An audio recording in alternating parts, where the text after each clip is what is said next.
Hello, everyone. Welcome to Abnormal Investigations. Boy, it has been a rough couple of weeks, let me tell you. I hope all of y'all are dodging the flu that's out there. Man, it feels like I just can't get over it. It seems like it just sticks around, sticks around, sticks around.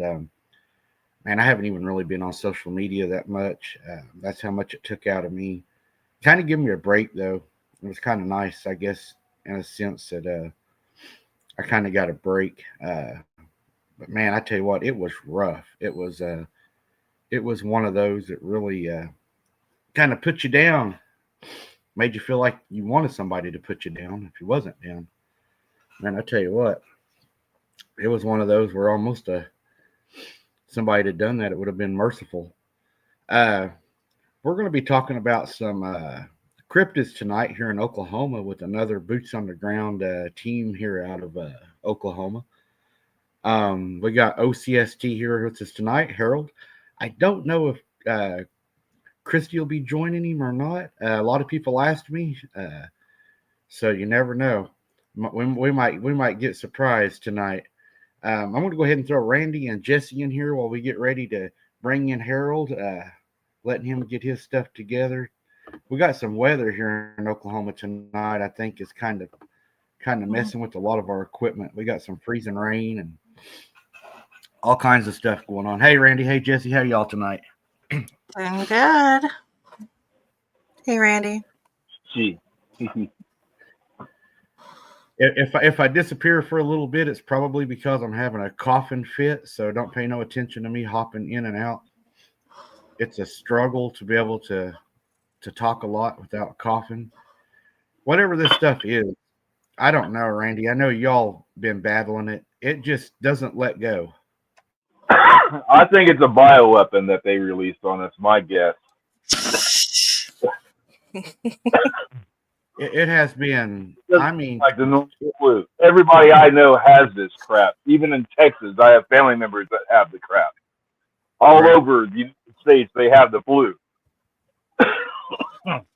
I've been lucky so far, so. It has been nothing but just. I mean, you go from one extreme to the other. It's like it's the flu where you hurt all over. Then it's the flu with the high fever. Then it's like it's a Exactly. major. Your energy Yeah, level's like zero. it attacks your lungs. It seems like your lungs are attacked. Mm-hmm. I'm glad Jesse isn't sick. That's good.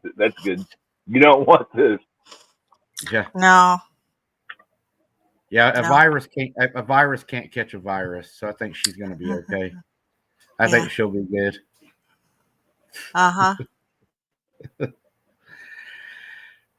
We got Lee Jennifer in here tonight. We got Sharon Guy moderating. Good to see you, Jaron. We got the AI mode in here tonight. We got Mindy Weeks in here tonight. I'm going to throw some people up real quick. Thank everybody for showing up. You can't be over there now. Come on. There's Lori. We got Elder Medicine Bear Claws in here with us tonight. Lisa Ann's in here tonight. Sharon Guy's moderating tonight. Ellen Smith is in here tonight. I've seen a lot of faces in here tonight. Looks like not everybody's frozen tonight, at least. Hello, Mindy Weeks. Good to see you. And of course, we got Randy joining us tonight. I seen your drive home tonight. Looked like it was wet. It ain't freezing there yet, is it, Randy? No, it's not supposed to freeze until tomorrow. Tomorrow night. Okay. You're good. We got Amber. All right. Well, my prediction right now for where I'm at, it says I'm supposed to get up to 0.20 inches of ice possible tonight, and then 3 inches of snow tomorrow so far. So We're supposed to get snow here in 2 days. fun. Wednesday.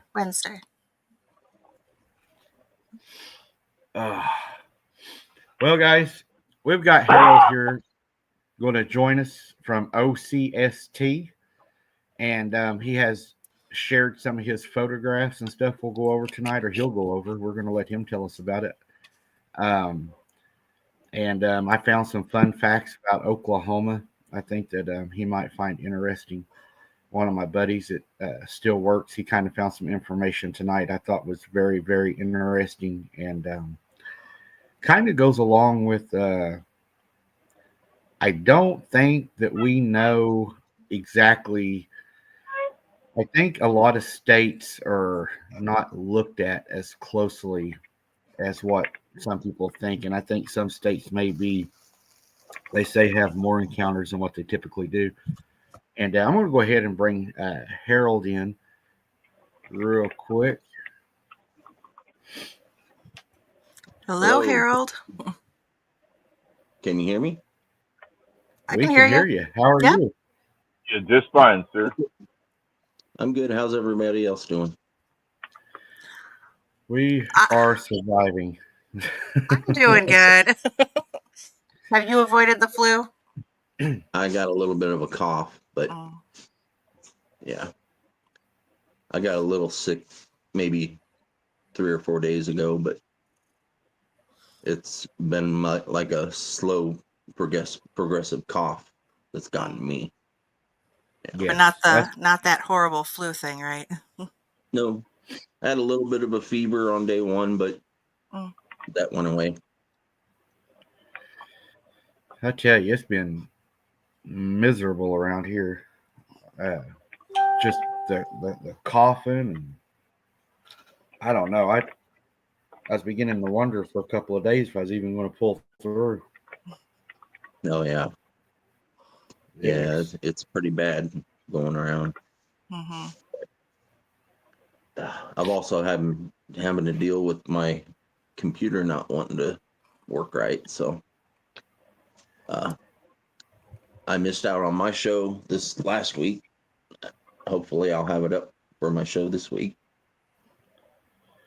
Yeah, I noticed that was like pretty much last minute too. That kind of stunk. Yeah, I had it up working earlier, and then it froze, so Mm. I'll have to go over it again. I tell you, But I've had my battles with this laptop. That's for sure. yeah, I don't know what it is. It's something to do with the camera. I'll figure it out though.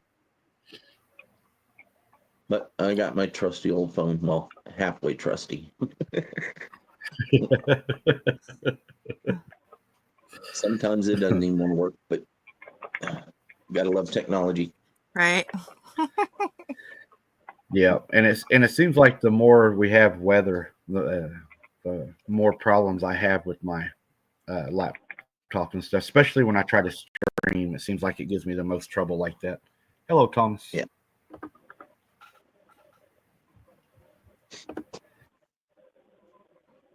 Yeah, if you hear some dogs barking, they're in their kennels, patiently waiting to be fed.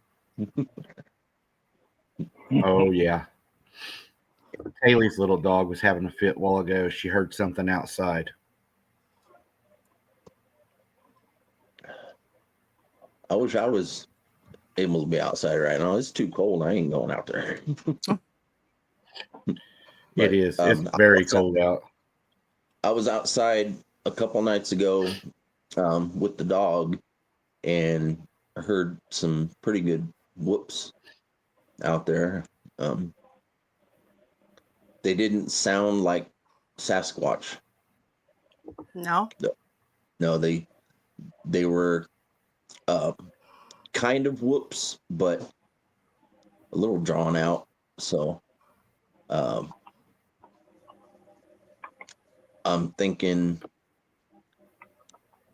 it had to be possibly dogmen because got haven't had dogmen coming around here. Just mainly been Sasquatch and some its, I would say. Those are the norm that come around my house, but the Bigfoot haven't been coming around for a little bit, and then we got those whoops the other night. So Might be seeing some different creatures coming in. I was talking to a lady down south in Oklahoma, and she had Bigfoot that was in her yard at night. It didn't really bother her during the daytime, but Yeah. as time went on, she said she felt like, there was a kind of a transition that went on. And thank you for that, Randy. And she said it wasn't long after that she started hearing them fight. And it's like they was having these big fights out in the backyard, or in the timber behind her house. And after the fight, what was weird is she went from having the Bigfoot activity around her house to having the dogman activity around her house, kind of like the dogman had ran the Bigfoot out of her yard and ran them up the hill, and now they were in her yard. Right. She had a lot of weird things really going on at her house, though. There was one night she called me, and I would say she was hysterical. She was hard to understand what she was saying. She was, uh, when somebody panics, how they will jump from one subject to the other without giving you an idea of what's going on. And I know that she kept telling me, hold on, I'm going to open my window. I'm going to open my window. And I'm like, no, don't open your window if you have something at your house. And she's like, no, I want you to see, I want you to believe me. And I was like, no, I believe you. And it wasn't registering with her what I was telling her. She was in total, probably partly shock. And she lived Right. with her young son. Her son, I think, was like 13. And she opens her window, and I'm on the phone with her. And she's like holding her phone out the window, and I can see like part of the house, part of the driveway, part of the house, part of the driveway. And she's trying to talk and the next thing I know, something jumps off the top of her house and just lands and just starts looking at the camera. Yeah. I'm like, what are you doing with your window open? You have, your kids in there. So she finally did end up shutting her window, and I could hear them beating on her house. And I finally convinced her to hang up with me and to call 911 and tell them that she had a prowler. But they came in her house a few times. Yeah. There's been a few cases of that, like when I was living down in southwest Oklahoma.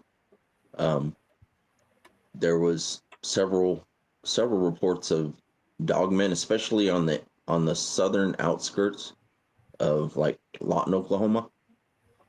There was a few reports of dogman separate from Bigfoot, but there was more reports of dogman being just dogman than there were dogman and Sasquatch being together. But my experiences, especially like my first sighting, having Sasquatch and a dogman like creature. I can't say 100% that it was a dogman, but it had the head of a wolf, so but it had the body of a Sasquatch. Now, there had been reports like to the northwest of Lawton and to the southeast, and they had reportings of Sasquatch and dogman together. Every time I went to those locations, I never saw both of them together. It was always separate. Now, the one time that me and Christy went, the first time that we went out in the woods and recorded together, there was a Sasquatch and a dogman, but they weren't together. They were separate, but near the same area. but they didn't end up meeting up or anything. We saw the Sasquatch. Of course, we didn't see it when we were right then and there. We saw it later when we reviewed our footage, but we were like 40 feet away from it. And then I reviewed my footage later that night of the other pictures that I had taken, and I don't think I sent you that picture because I lost a few of my pictures. We had what looks like a German Shepherd, but all black, and he was sitting on all fours, probably about, I'd say, 55, 60 yards from where I was taking pictures, and I thought it was like a burnt tree stump until I saw the picture. When I saw it live, I thought I was taking pictures of like burnt tree stumps and all that, but in the picture it looks like a German Shepherd, and it's got black eyes, and the ears are pointing straight up, and I'm like, I know people walk their dogs out there, but usually if there's a dog running loose, there's a human not too far behind it. Well, that area cleared out when me and Christy got there, and then that's when we were getting ready to leave, and there was a well, let me backtrack a little bit. In the middle of our filming, I had pointed out in video that there was uprooted trees. Well, these uprooted trees were pulled completely out of the ground and just laying around. And I go to point it out, and I zoom the camera in, and I mention, hey, these trees don't belong here. And then all of a sudden you hear in the background, you hear something just let out a roar, and it's a long, drawn out roar, and it happens for, I don't know, probably a good 30, 40 seconds. Then later in the video, when we're getting ready to leave, we're heading towards the trailhead, and all of a sudden the wind picks up. Then you start hearing crackling of twigs and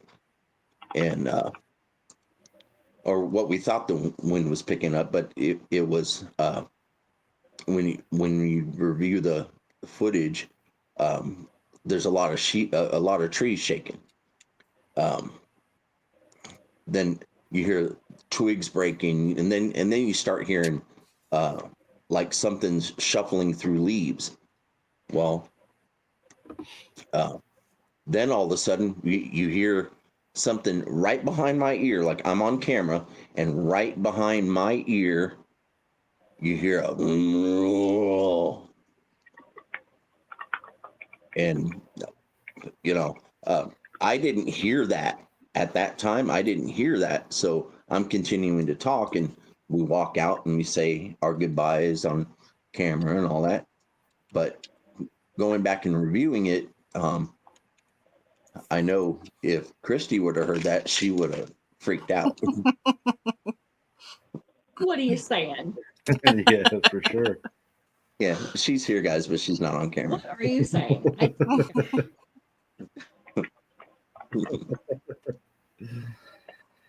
So, do you find that you have more encounters if you have Christy with you than you do if you're solo?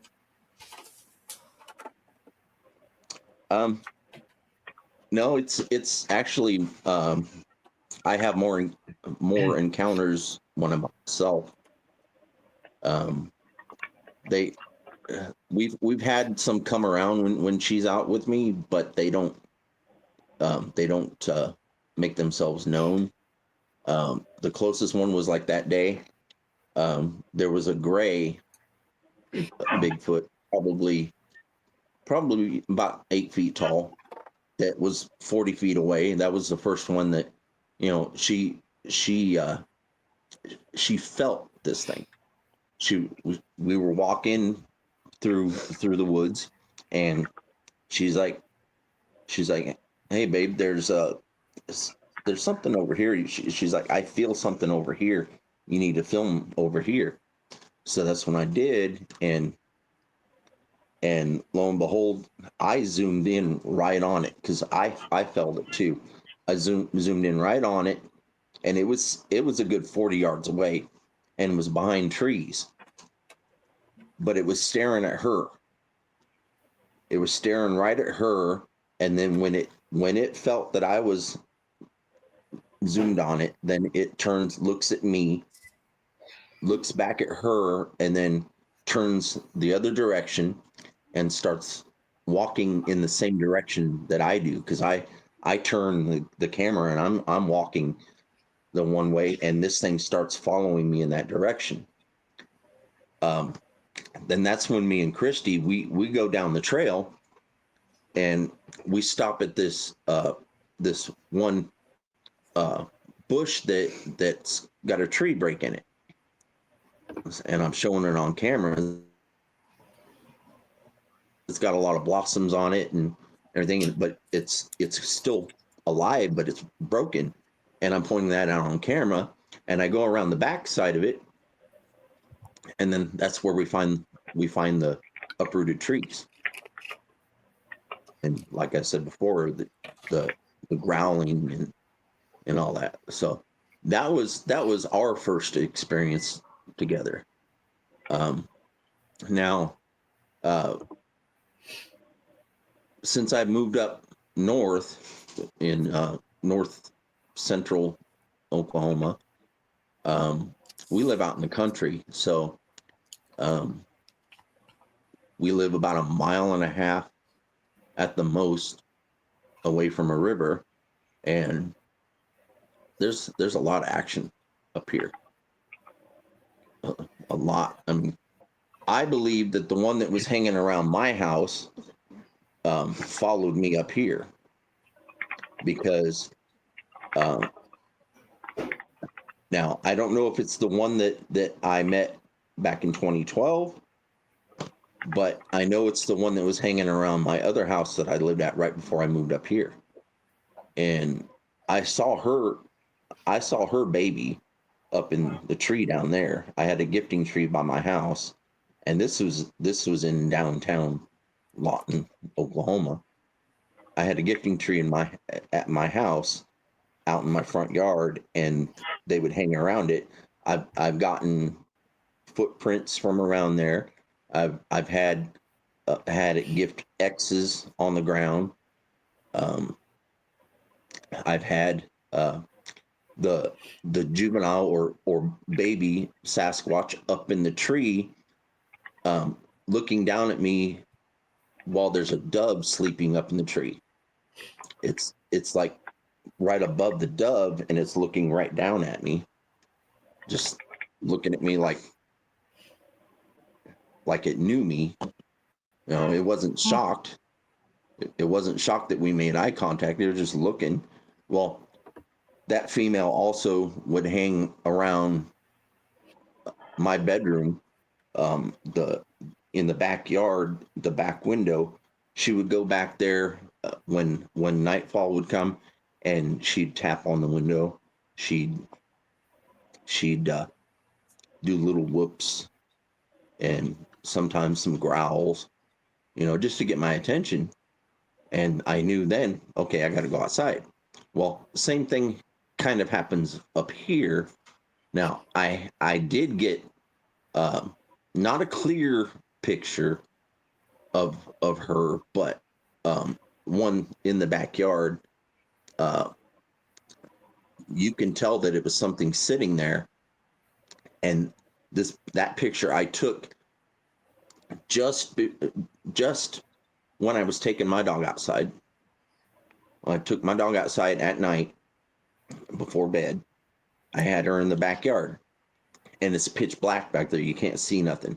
So we go to walk back there, and she starts pointing. My dog, starts pointing, and then she starts growling. Well, she lets out a little bark, and then all of a sudden I hear from behind the tree that's back there, I hear a,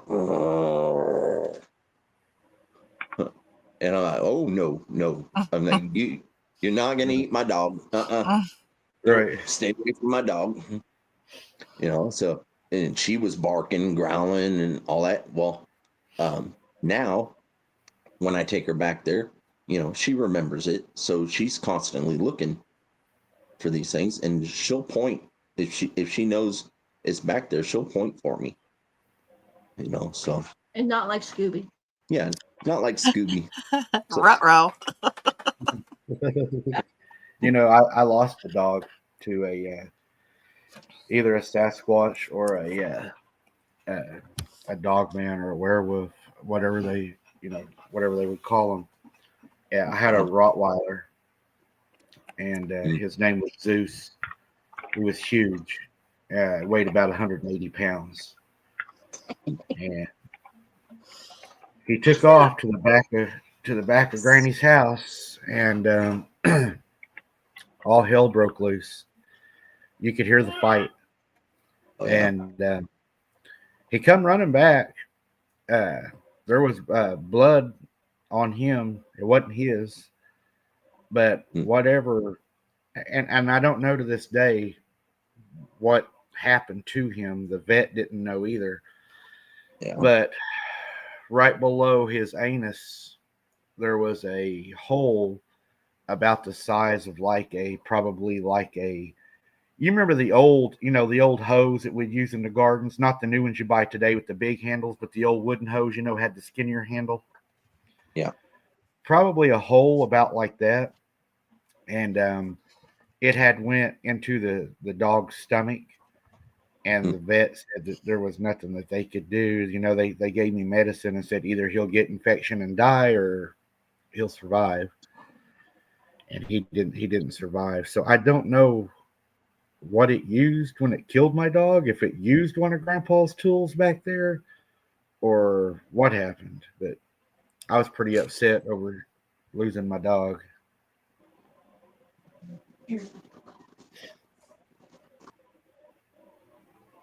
In the middle of my interview. Well, better the dog than you, Mike. Unfortunately, in that case. Yeah. Grandpa said the dog probably saved my life because Exactly. when the dog broke and ran, the back of the house, the yard light didn't really reach the back of the house because we had a lot of shade trees around the house, because back then air conditioners, or anyways where we're at, a lot of us didn't own air conditioners. If you owned an air conditioner, you were uptown. And most of us we had big elm trees in the front yard and maple trees, and they circled the house. And in the summertime, the windows were open, box fans in the windows, and that's just how we stayed cool. Yeah.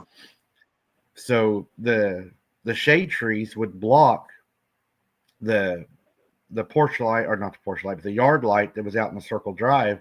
It would come down through the trees, but as you went back probably halfway to the house to the back, it got really, really black.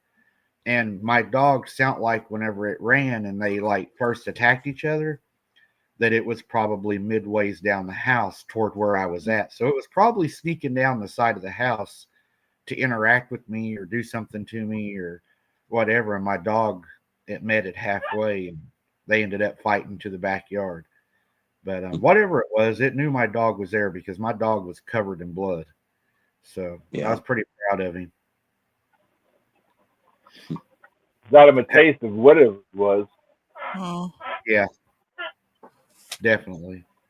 I found out something today, Harold. I think you might find interesting. A buddy of mine was at work today, and he was going through some old stuff, and He said, I think you might want to know about this tonight since you're talking about Oklahoma. Oh yeah. I found out that Oklahoma has more people go missing than any other state, and also that are not recovered. And we have more unknown animal attacks that are Yep. never documented or the corporate ever found than any other state. And we also have more cemeteries that are underwater that were desecrated and left than any other state. And he said he's looking at some other things for me too that I'll forward them to you as I get them. Wow. Yeah. I would believe it. I would believe it, because there's all kinds of people that don't know what they're doing, and they go out in the woods, and they shouldn't be out there, but they go. Hell, that's know. me. I don't know what I'm doing, but go But out there.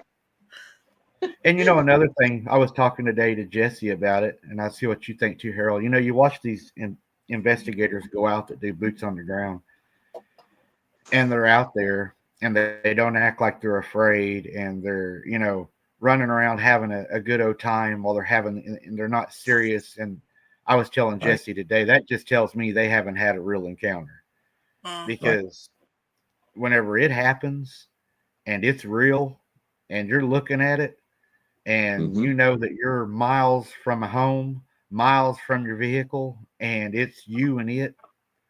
Yep. I'm not going to lie. There's been times that I have questioned myself on, do I want to do this again? Do I Mm-hmm. want to put myself in this situation? Because I mean, I've been way down in there, and you know how time can get away from you. If you're like me and like to be out in the woods, we get to looking at other things, artifacts, and old home sites and stuff. Yeah. And the next Yep. thing you know, it's getting dark. And in your mind that you screwed up because you were raised better than that. Grandma always told you, you have your ass back before, it gets dark. Yep. And you start hearing the telltale signs. You start hearing it follow you. You start hearing the breathing. You start hearing the calls. You start hearing the whistles. Yep. And it'll almost make you want to lose your composure and run out of there. I mean, we know better than to run, but the feeling is there that, I'm not the alpha male in the woods right now. There's something else down here that is that's allowing me, if you will, to pass through. Because if it Yeah. didn't want you to pass through, you're not going to pass through. Not without a Yeah. fight. Yeah. Yeah. You wouldn't even be 100 yards into the woods if it didn't want you to pass through. Mm-hmm. Yeah. Yeah. So do your I've had like we went down to the mountains outside of Tallahena, Oklahoma. Yeah, Kirsty didn't really like that too well, but um, that area at night, it doesn't matter what time of the year it is. You're gonna be caught out in the middle of nowhere with the fog that rolls in. Because it's so wet down there. It's wet most of the time, especially in the evenings. You got the heavy dew, and then in the morning the heavy dew. And that when that fog rolls in, if you don't know where you're going, you're gonna drive off the edge of the cliff. You're gonna and then if you're gonna be stopping at one of the trailheads, and that fog rolls in, and you're out in the middle of nowhere, and then you start hearing noises, you're gonna freak out. Then you're gonna end up running the wrong way. Things like that happen, and you don't have to run into any kind of creature. any kind of cryptid creature, because that area is so full of bear. Like, I know that on the video I took, I have a clip of something that's roaring in the background. Now you can't really make out whether it's what it is that's doing the sound, but my guess was either a bear or a Sasquatch, but it was at that I was down there by myself.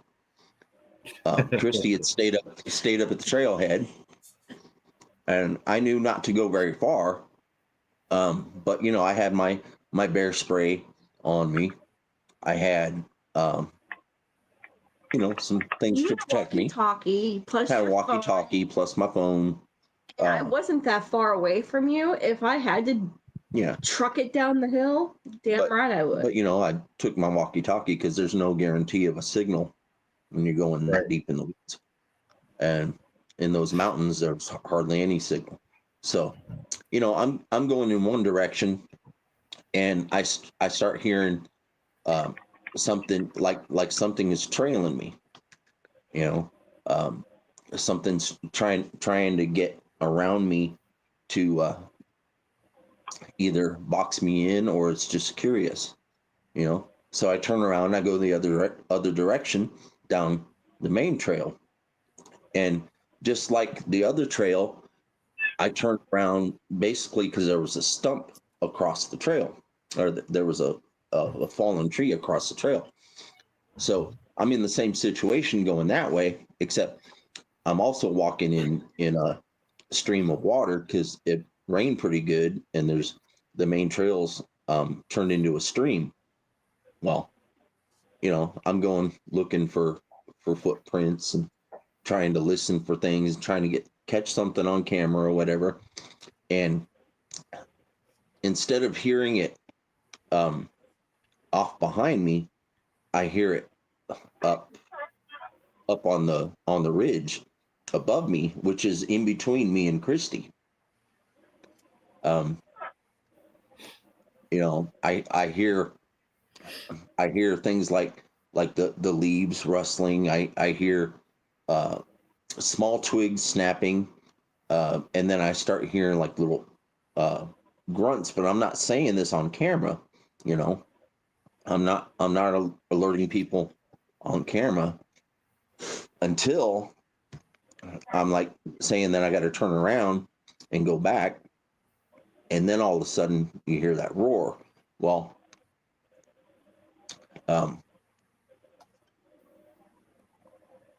I knew not to run.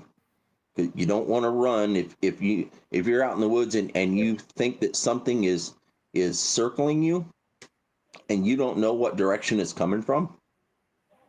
That's the last thing you want to do is run. Mm-hmm. Yeah. I turned around and I slowly made my way back up the trail, and when I got about 100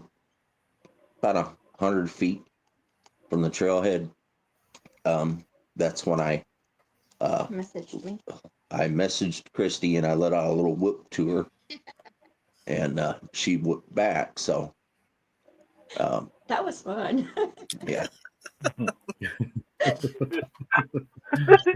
Big by a monster. That's fun. It was fun for her, right? Yeah. Interesting pictures she has. Your wife has there. He might have flown on the trailhead, but he wasn't. I was still there. There was quite a few people out that day, and but there was nobody on the main trail, which was I know the more experienced hikers, they would go there early in the morning and go down that trail, but the less experienced hikers were just walking along the highway. That would be. You sent some pictures that said Tallahena, November 2023. Yeah. But you want me to throw? I can throw those up for you real quick, and you can explain to them. Yeah. 20, Yeah. It was Let's 2024. see.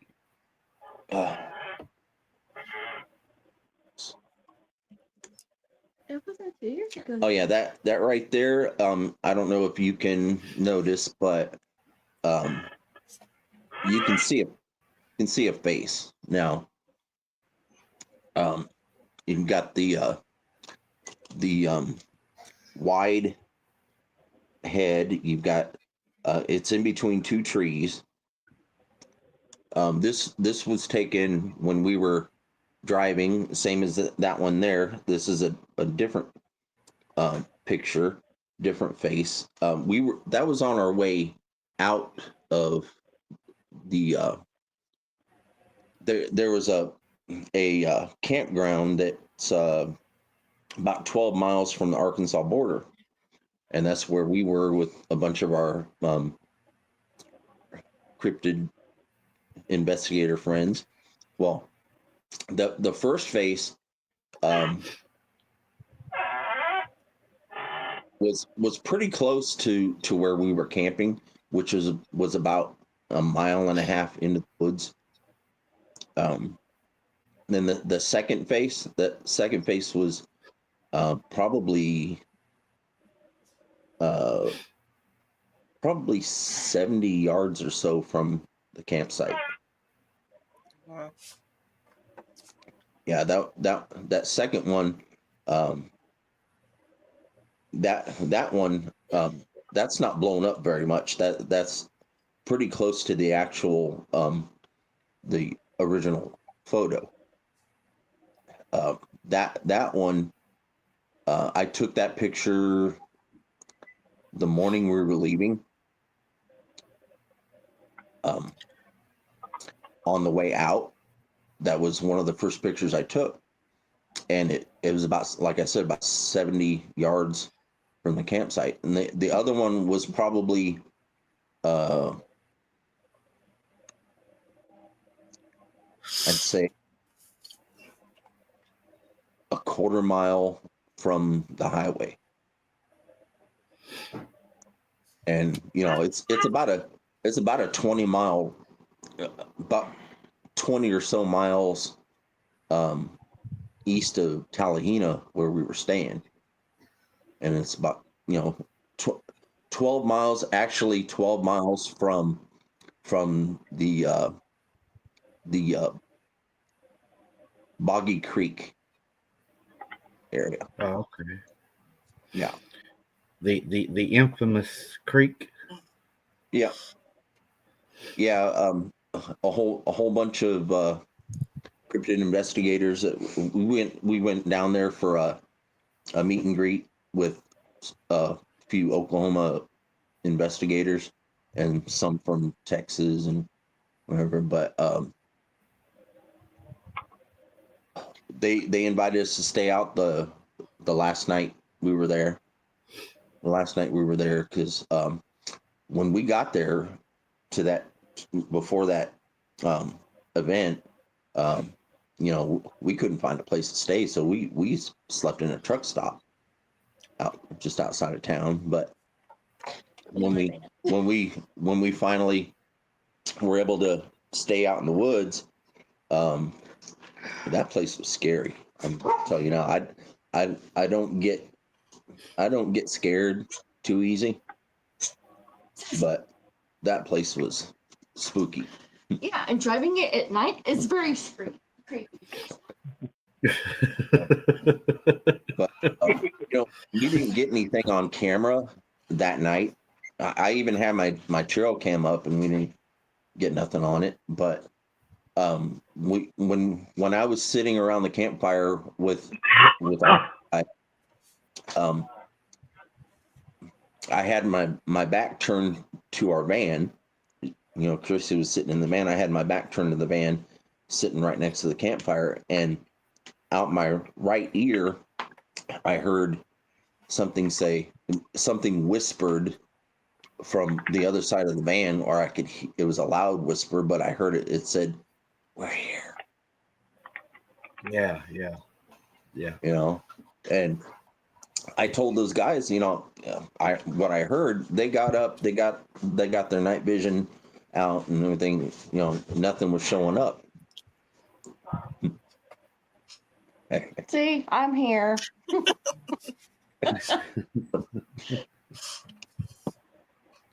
Yeah. Keep going. I'm sorry. I didn't mean to interrupt you. Were you going to try to whisper like that thing did? That'd be interesting to see stepping into your chair on a live show. I see dead. That'd scare the crap out of me. Yeah. I'm glad you did bring that up though, because that was one of the questions I had for you guys. Is if you had ever heard them speak, because growing up at Granny's, I heard them speak, but I never heard them put a sentence together. It was one word, and it was never like, I mean, it may be something like what you said, like we're here, but it was never like, how are you doing tonight? It was never a sentence. And the night I was laying in the bed that my mom was supposed to be in, it was speaking through an old water cooler. Yeah. And it thought my mom was laying there and not me, because I stayed the night. Normally I didn't stay the night. And it came up to that old water cooler, and I was laying there looking at the water cooler in the bed, and the yard light, you could see, the yard light around the water cooler where it didn't fit in the window perfect, and you can see through those, and I could see the light outside. So I'm laying there staring at it, and the next thing I know, it goes black, like somebody standing in front of the water cooler. And I was like, didn't really dawn on me, I guess. I mean, I knew it went black, but it didn't scare me until I heard it whisper through the thing my mom's name, which my mom's name is Kay, and it was going, Kay, Kay, and it just kept doing that. And I jumped up and I grabbed my 30-30, and I ran to the front door and went out and looked out the front door toward the back of the house. And whenever I looked, I seen whatever it was run from the window. Grandpa had 5-strand barbed wire fence that ran across the back of the field, and then the inside of the yard is what we called pig wire, probably 5 foot, the big squares. And whatever it was, it ran. I wouldn't even say it jumped it, Harold. I would say it done it like a hurdle, like it was nothing, just went over it. It wasn't like it leaped. It's just like it went up and over it, but it wasn't a jump. And it done the barbed wire the same way, went right out into the middle of the field and just fell, just fell to its stomach and was gone. Yeah. You couldn't see it in the weeds. And I remember that, that was pretty scary, just knowing something that big could move so gracefully and then get out there and then lay down and just be gone. And then your mind starts messing with you, because you start thinking, okay, it laid down out there. Is it laying down trying to get away from me? Does it want me to come to it? Or did it lay down and is it crawling back at me? Is it circling back? So I ran in the house, shut the door, locked it. I didn't take the chance. How about that night your flashlight came up missing off of your belt or something, and then it was laying on the vehicle and you got back to it? I mean, that was kind of spooky to me. That thing came and took that light off of you, and then put it back on your truck to show you that what it could do. I mean, that's pretty amazing that they can get that close to you and you don't even see them.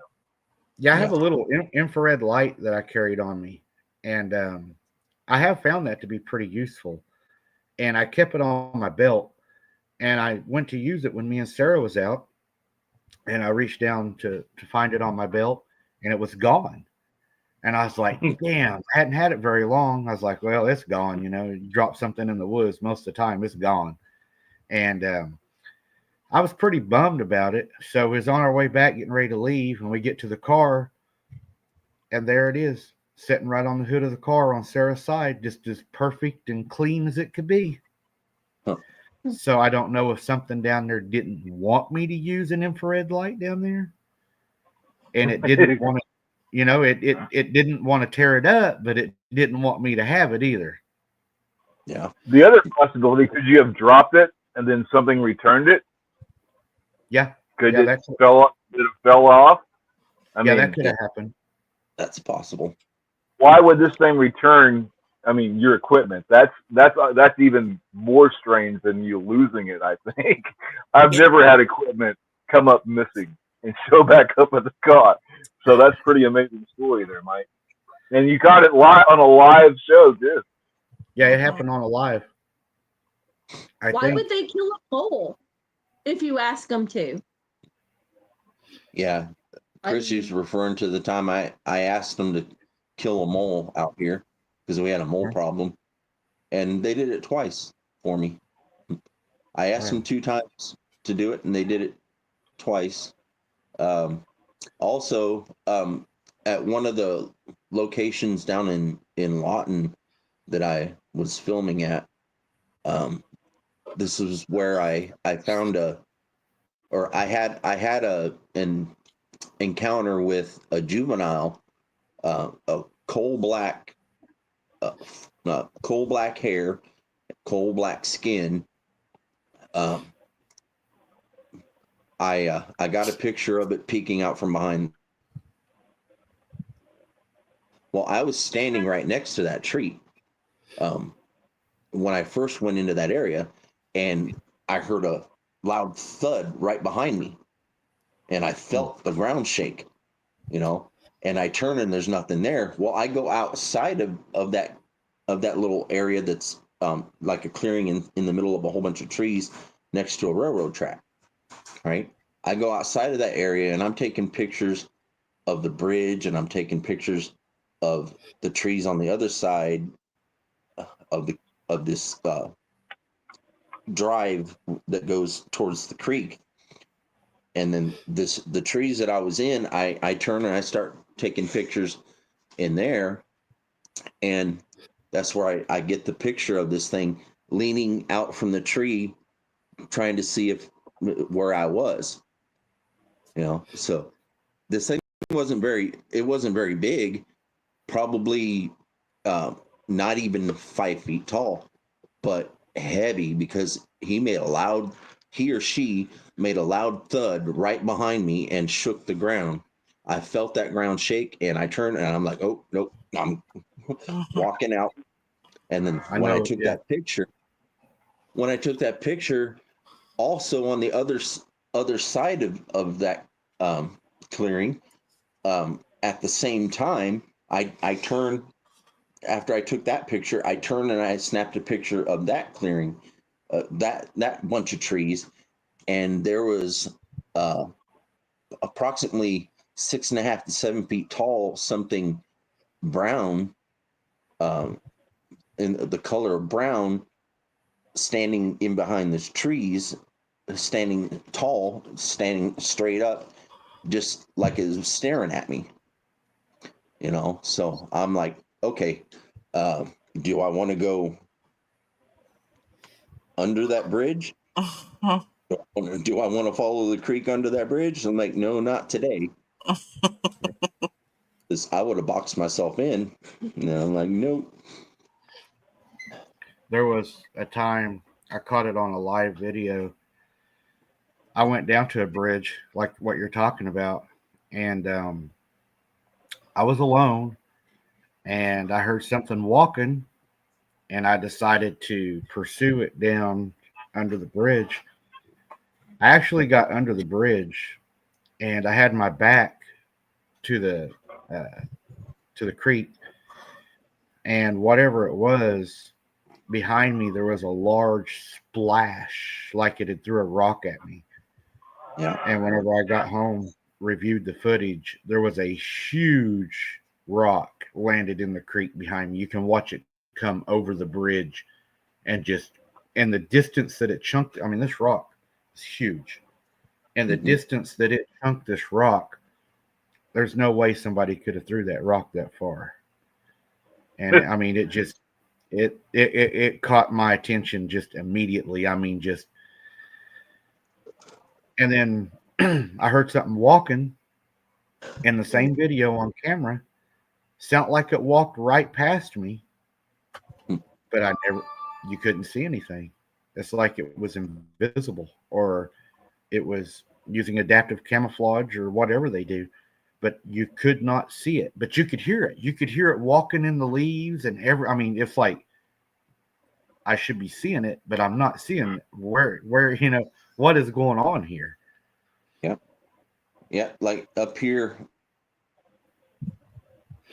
When I first moved in here, I was outside with my future son-in-law, and we were out front barbecuing. Well, I heard something rustling out behind the house, and he heard it too. And then all of a sudden, we heard footsteps, and they were large, heavy footsteps. This was when the leaves had just started falling from the trees, for the change of weather. Well, by the time I get around one side of the house and he gets around the other, there's nothing there. I heard maybe 5 footsteps, and then probably about 2 or 3 seconds after I heard the last footstep, I ran around the back side of the house, and there's nothing there. Now, whatever this was that made those footsteps sounded large. You could hear the thud of every step, and then the leaves kicking up as it was walking. It had to be something very, very large on 2 feet. It wasn't Connor. And it wasn't Christy's son. He's big enough to be a Sasquatch, but Hey, Harold, how much weight do you think we're talking about for the ground to shake like that? I've experienced that with the ground shaking from a critter running away from me, and I've never had the ground shaking when my horse ran by or a bunch of cows running by in the pasture. I've never felt the ground shake like that. So we're talking a massive amount of weight for a creature in order for the ground to shake when it runs, from my experience. Because I've experienced that same thing. I've had these large wolf-like creatures the size of horses or cows within 4 to 6 feet of me, shadowing me night in my field. And they never made any aggression towards me or my horse. Now, the thing running behind the house, I couldn't feel any shuddering of the ground, but you could just hear that. But the thing that jumped behind me out of the tree that one time, the limb that it had to have been either lying on or sitting on, perched on, was about 6-7 feet from the ground. I immediately looked up there after I turned and looked, and there was nothing there. I looked up there, and I'm like, okay, something had to have jumped at it. Now, the picture that I got, this creature, like I said, looked to be about 4.5, 5 feet maybe tall. I couldn't tell because it was crouching down behind the tree, but he stuck his head out, and I just went by the approximate size of his head and his shoulders. He had to be 4.5, 5 feet tall, somewhere around there, for something that big. That's average human height, or maybe just a little below average, but something to jump 6 or 7 feet down and then land right next to me, and I felt that ground shake, and there was just a loud thud. That had to be a lot of weight. Uh-huh. You know, the ground wasn't soft. The ground was hard because, you know, down there not getting a whole lot of rain during the summertime. You know, so it was pretty hard there. The roots of the trees were, you know, sticking up out of the ground because no rain getting through there. And then on the other side of that railroad track, you had a washout. So all the water was going through there. No water was getting in that area. So that ground was so hard when that thing hit the ground, it just thing vibrated. Everything vibrated, and just the thud made me jump. I literally jumped off my feet. You know, I imagine that would get you off guard. Yeah. That reminds me of whenever I shot that one in the cattails, because whenever it came out of the cattails, I was probably 16 years old, something like that. This creature was not massive.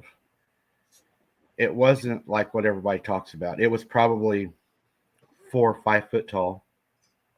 It wasn't massive. I would, if I compared it to a human, I would say bulky. It was bulky looking. When I shot it, it fell, and whenever it fell, it fell on a piece of tin that we were using for a makeshift bridge. But like what you said, when it fell, the weight, the sound of when it fell, it was so heavy. It's like it just went through your body. You could feel that hit, you know, of it falling. Yeah. And you know, they say what you know, muscle weighs more than fat. So we know that if it's moving and you're looking at something that's bulky, we know it's not going to be fat, because these things are climbing trees and covering God knows how much, you know, territory in just a day.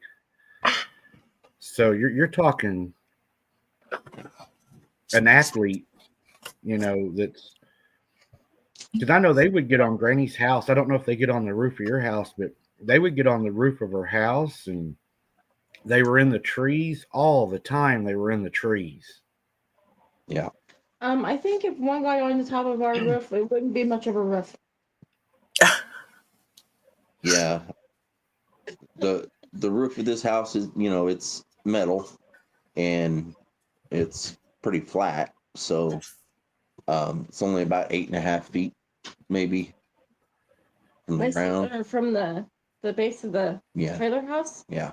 At the top, I'm thinking it's probably 8 feet, 8.5 feet, maybe 9 feet tall. So you know, every time I go out at night, out that door, I'm like,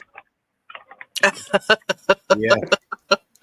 Yeah, because you know, even down there where we was at Granny's old house, it's burnt now, but before it got burnt, the front of her house had the real steep pitch on the front, and then the back they had built on because the back of the house had burnt at one point, so it was pretty flat. Well, you could hear them go right up that steep part, and they would hang off of that and look in Granny's window at her. And I remember at nighttime, we were sitting down there one summer, and we always had the windows open, you know, because like I said, no air conditioner, and that was just our way of staying cool. So you had the windows open, and we were sitting in the front room. I was with my cousin, again, probably 15, 16 years old. We were staying all night with Granny, which we done all the time after Grandpa passed away. And Granny like gets up off the couch, and she's, you know, all calm and collective, and she always carried a butcher knife and a 32 pistol. And she went walking over to the window, and she just like starts closing the windows, and we're not catching on anything's going on. And Granny walks past us, and she says, "Now, don't you guys act like you see anything." But right out there in them trees, they're sitting in the trees watching us. And I remember I turned, because you tell a kid not to look. I'm going to look, and I looked out the window, and it was a big elm tree in the front. It had its arms wrapped around the tree, looking around the side of the tree in the house. And whenever it saw me, it ducked behind the tree, and I could see its hands go down the tree. And then whenever Granny went to shut the window, she started yelling for us to help her. She said, "Come and help me get this thing shut." Kind of like she was a little panicked. It was outside pushing up on the window while she was trying to shut it. And I remember we all ran in there and helped her push it down. And we stuck a mop handle in the window to where the window couldn't go up and down.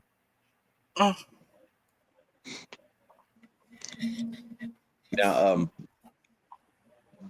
not too long after I moved in here with Christy, I had several people in the house. They're like, don't really believe that those things exist, and I'm like, well, it's gonna eventually let you know that it does. I'm around. Well, we were all inside watching TV, middle of the day. It was about noon, middle of the day. We're in the living room watching TV all together. There's 1, 2, 3. There's 5 of us. Well, probably 4 at the time. I don't think Connor was here yet. Yeah, 4 at the time. Yeah, there was 4 of us sitting in here, and just out of nowhere, there was just 2 loud slaps on the side of the house.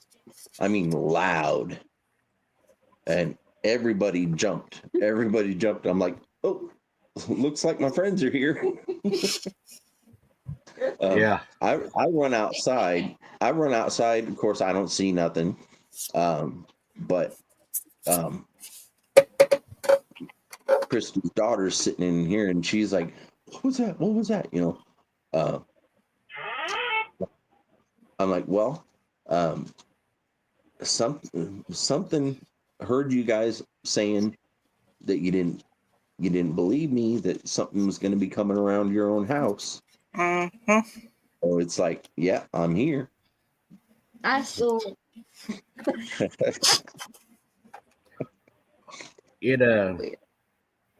Granny was in the bathroom one night at the back of the house, and which was the dark end of the house.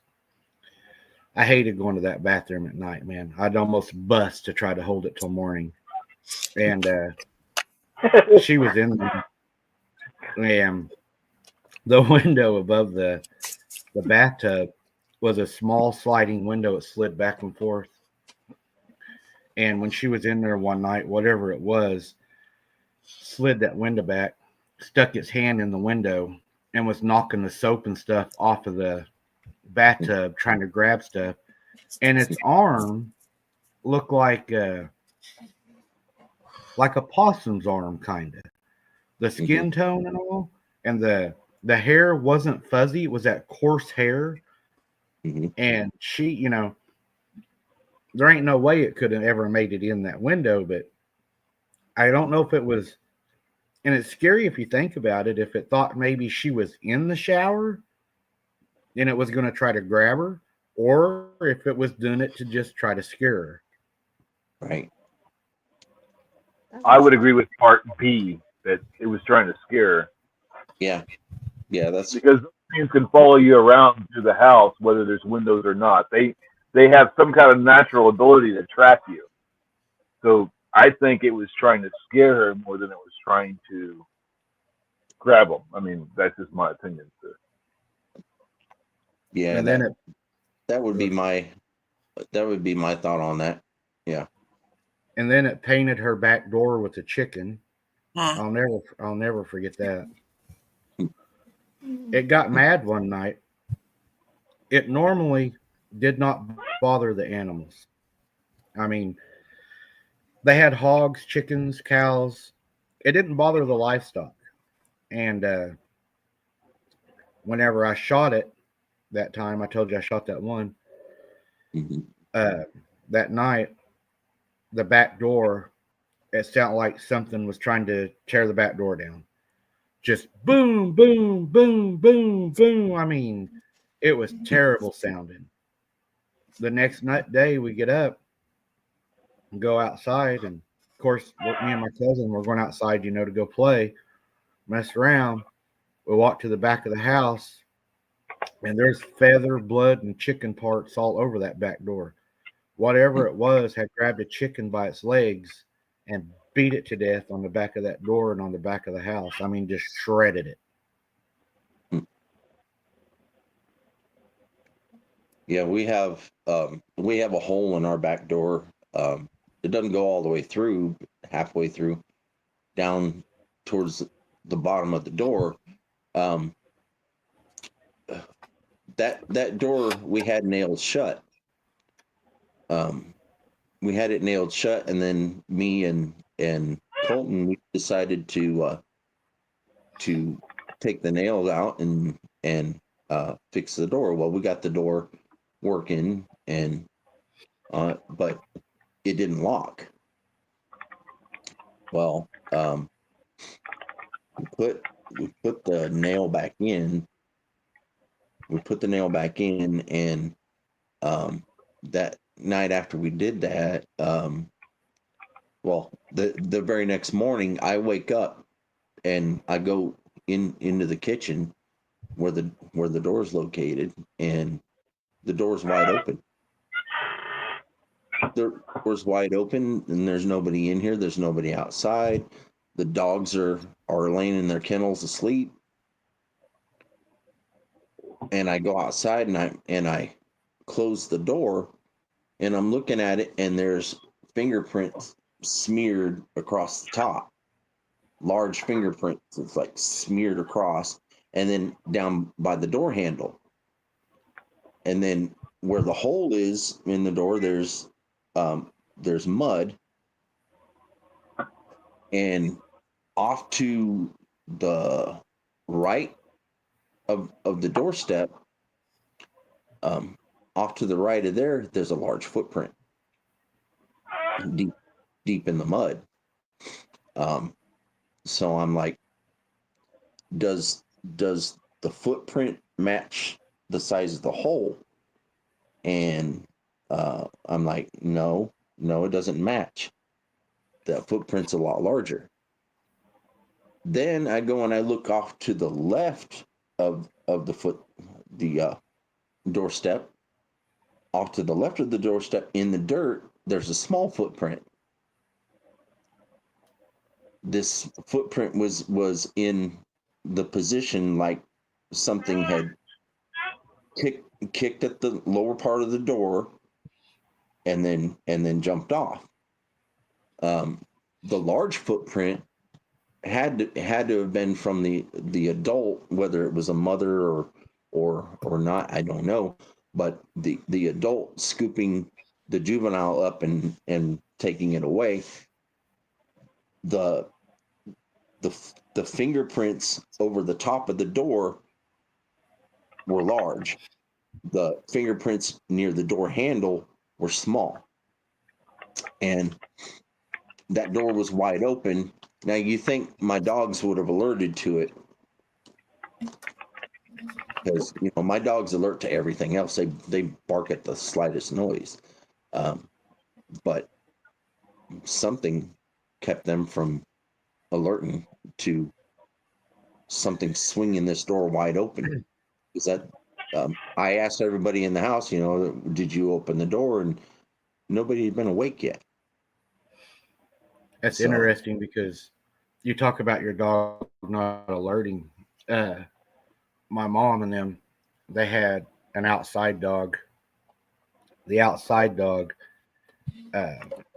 would have a fit. It would start barking, growling. It was, not happy when it would come around. Now they had an inside dog, and the inside dog would actually get excited when it would come around. It would get happy. Didn't bark at it, didn't act scared. It wanted to go outside and be with it. Well, one night it was storming, and the worse the weather, the worse this thing would be at Granny's house. You would think the opposite. You would think if it was raining and everything, it wouldn't be there, but it was worse. Well, that night, that little dog was having a fit to go outside. So they let the dog out. 30, 45 minutes later, the dog comes scratching at the door. They let the dog in, but the dog is bone dry, except for, I'll tell you the rest of the story later. I couldn't tell you all of it, except for the little dog. It was happy to see it too. Uh-huh. And whatever it was, this little dog was not afraid of it. It wanted to be outside with it. So it makes me wonder, does it make friends with some of the dogs? Does it, because there was a time, my mom and them, there was 8 kids. And my grandpa was gone all week. He was a logger. He would go to New Mexico quite a bit and log and around Oklahoma. And Granny, what she would do is she would put the youngest girls in the bed with her. In the middle bedroom, you had the oldest girls, and then in the very back bedroom was my uncle.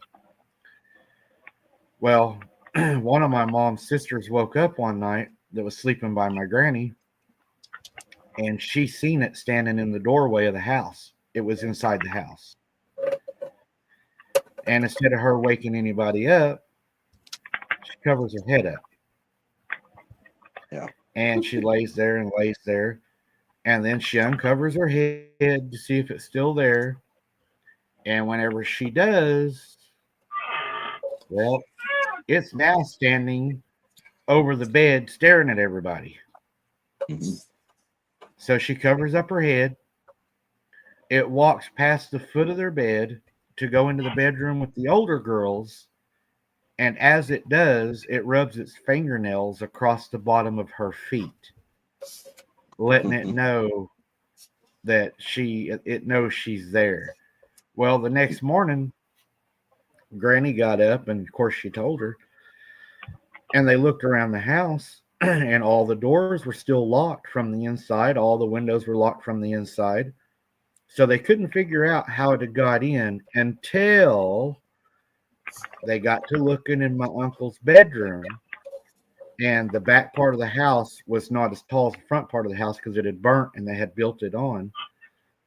The window was maybe only 3 foot off the ground.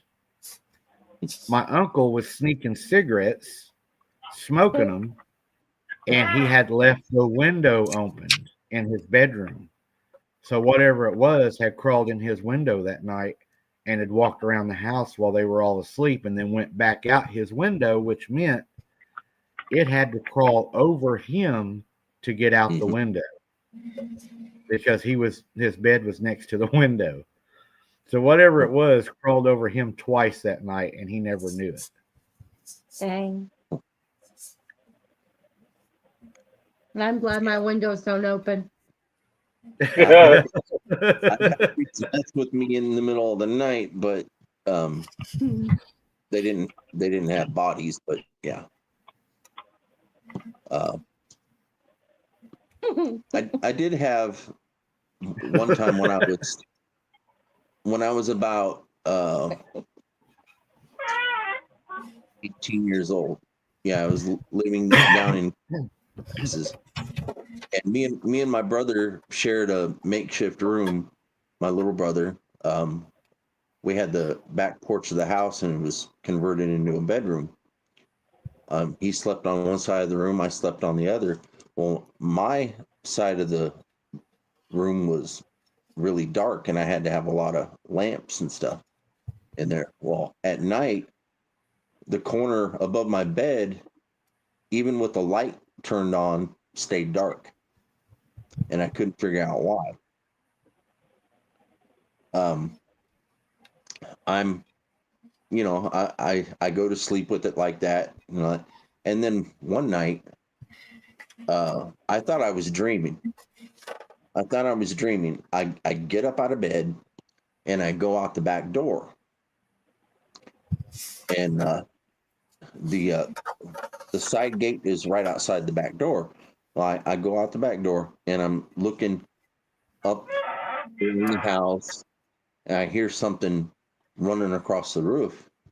And it's not a cat, it's not a possum, it's a little bit larger steps. Well, I go around through that gate and I go out to the front yard, and in the neighbor's yard there's probably about 7 feet tall, something uh, glowing white, but he was wearing a black trench coat and a hat. And I'm like, what the heck is this? Is this the Undertaker or what? It raises its head. It raises its head, looks at me with the skin is glowing yellowish white, but he opens his eyes. He has these sunglasses on, right? He takes his sunglasses down and he opens his eyes, and it's white light. And he's just standing there looking at me. And I'm like, blank this. I'm going to go inside. I'm going to get my baseball bat and I'm going to come outside and see if you're real. I go in, get my baseball bat, come outside, and he's gone. And I knew I wasn't dreaming because I didn't wake up in my bed. I was standing outside wide awake. And then I go back inside, and where the corner of my room was always dark was light. And it never darkened again after that. So I'm like, that's one thing that puzzled me for the longest time. Is like, it had been years since I'd been bothered by anything like that, since I was 6 years old. And there I was 18 years old, and I'm seeing this thing, and I'm like, no. I'm like, you're not coming back to bother me again. Not doing this again, because I'd seen throughout my years growing up, I had this weird, what I always thought was weird, this weird ability to see the dead. They would actually come through the walls into my house and stop and just stare at me. And I'm like, for the longest time, I'm like, no, you need to leave. And but then I would start talking to these things, asking questions, and then I started getting these questions in my head, and I'm like, it's coming from whatever's standing in front of me. Like, we lived in this one house. There was this old man that lived there. He would always go out in his garage and work. Well, when he passed away in the garage. From the story I got from the landlord of that house, he said the old man passed away in his garage, and he always had a nurse that would come and check on him. Well, that nurse came to his house to check on him one night, and she found him in the garage. Well, something horrible had happened to him, so apparently she went into that house and she offed herself. Well, that was like maybe 20 years before I lived in that house. Well, I'm sitting in the living room one night watching TV, and I see this the figure of an old man come through the wall from the side door of the house where the garage was right outside that door. Mm-hmm. Comes in there, doesn't look at me, and he opens the refrigerator. Doesn't actually pull anything out of the refrigerator, but acts like he's putting something on the counter. And then he opens the drawer, the silverware drawer, acts like he's getting silverware out, I guess. And then he opens the cupboard and acts like he's pulling something out. You know, I don't see these things in his hands, but he's standing there and he's going like he's spreading peanut butter on bread and whatever. And then he picks it up and he turns and walks towards the living room. He's standing in between the kitchen and the living room, and he looks at me, holds up the sandwich. He's literally got a sandwich in his hand. He holds up the sandwich, takes a bite of it, turns around, and walks back out the wall. That's something out of this Crazy. thing would happen almost every night. That old man coming in there making a sandwich, because I guess he worked late at night, so he had to come in and get a snack. Sounds like Well, after a while, something else started happening after he would come in and make the sandwich. This nurse that supposedly took care of him, because she was wearing a nurse's outfit, comes floating into my kitchen. Stands. Well, I say stands in the doorway of the living room and kitchen, but she doesn't have any legs. She's floating, right? And she looks at me. She just stands there looking at me. And then she just turns around and goes right back out through the wall. And that happened over and over, and I didn't pay no attention to her except knowing she was there. And finally one night I'm like, okay. I'm like, I know the old man likes his sandwiches, but what do you want with me? She stands there, she opens her mouth, drops her head, and just stands there staring at me, looking kind of up at me. And I said, what is it that you need from me? She turns, goes over to the counter, opens the drawer, actually pulls out a knife, puts it on the countertop. And I'm like, what, you want me to make you a sandwich? She just looks at me, turns, and goes back out the door. And I'm like, okay, this is freaky. This is freaky, because now you actually put a knife on the countertop, and it's a butcher knife. And I'm like, yeah, we're not keeping butcher knives in the kitchen no more. Right. I think she wanted you to join her in death, maybe? I mean, Yeah. That's morbid. creepy.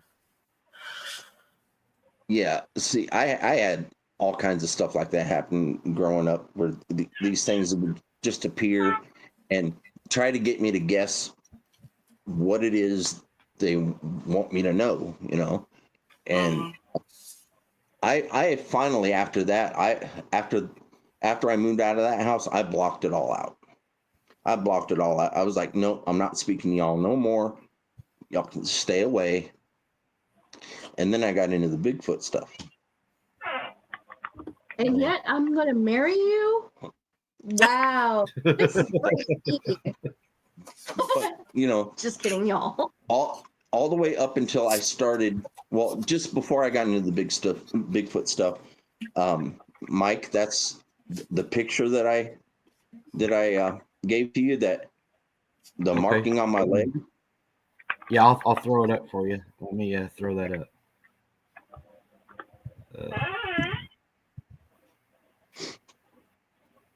Now this marking it's my leg. This marking is on. I held my phone down to my shin, and I snapped a picture because my shin was burning really bad, and I couldn't see nothing. Because I'm standing and I can't. So I take the picture, and I'm like, why is that burning so much? And I see that, and I've got that carved into my leg.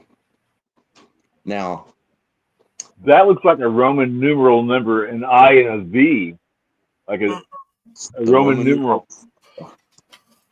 The Roman numeral Three. 4. That's the Roman Yeah. numeral 4. Yep. Now, to get to that, now,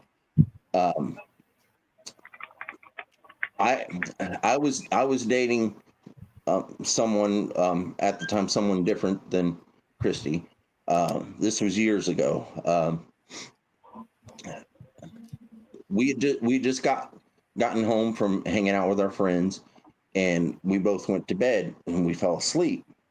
Well, I get awoken by the same noise that always would happen. There's something that would make a noise in the spare bedroom and then come out and go into the master bedroom and then into the bathroom like it was walking. Well, this lady that I was dating, her previous husband had passed away in that house, and he was mean. He was not a nice person. So when I started seeing her, she told me that he started his ghost or whatever started haunting the house, and he didn't like me being there. Well, I ignored whatever noises I heard until that night. That night, I got woke up in the middle of the night by something stomping in front of the bed, and I look over at her, and she's asleep, and she's out. She's snoring away, and there's a space in between me and her. Why I say this is because when I hear that noise at the end of the bed, something gets up on the bed in between us and starts making impressions like something's crawling on its hands and knees up towards me. Right. And I'm like trying to wake her up. I'm like, you need to wake up. You need to wake up. She wouldn't wake up until all of a sudden there's this loud roar in her ear. Now I heard it and she heard it and she jumped up out of bed. Well, as soon as she does that, I feel the scratches on my leg. And that's when I find that, I take the picture and I take a look and I'm like, what the, and it's burning really bad. Well, I'm standing there, and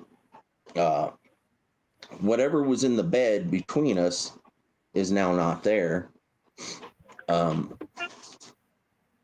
She's freaked out, but I convince her she needs to lay back down, and we both need to she needs to go to sleep and try to go to sleep, and I'll lay there and I'll figure out what's going on. Well, this thing decides to come back. When it comes back, but it doesn't come into the room. It doesn't come into the room. It stops near the room. I hear the loud footsteps, and then boom, stops right in front of the room, the doorway. So I'm like, why don't you come in the room? It doesn't move. So I get up and I start going towards the door, and whatever's standing there in the doorway runs, because it's a wooden floor so you can hear it, and it runs across the house to the spare bedroom, opens the door, slams it shut. So I go over there, I open the door, and there's a dark figure standing in the room. The light's off. there's a dark figure standing in the room. I could see the outline of it. And I said, you know, so is this so and so? And I don't hear anything. I turn around and I say, well, you just need to stay away from us, leave us alone. I said, in fact, you're not welcome in this house. You need to leave. And I'm like, don't make me extract you, you know. Well, I close the door, and then I hear, you can't get rid of me. Well, lo and behold, I did, got rid of him. We'll see about that. Good. My old boss, he had something like that happen, and he used to work at a mortuary for extra money. He would moonlight, and something followed him home, and his wife would hear a lady scream at night.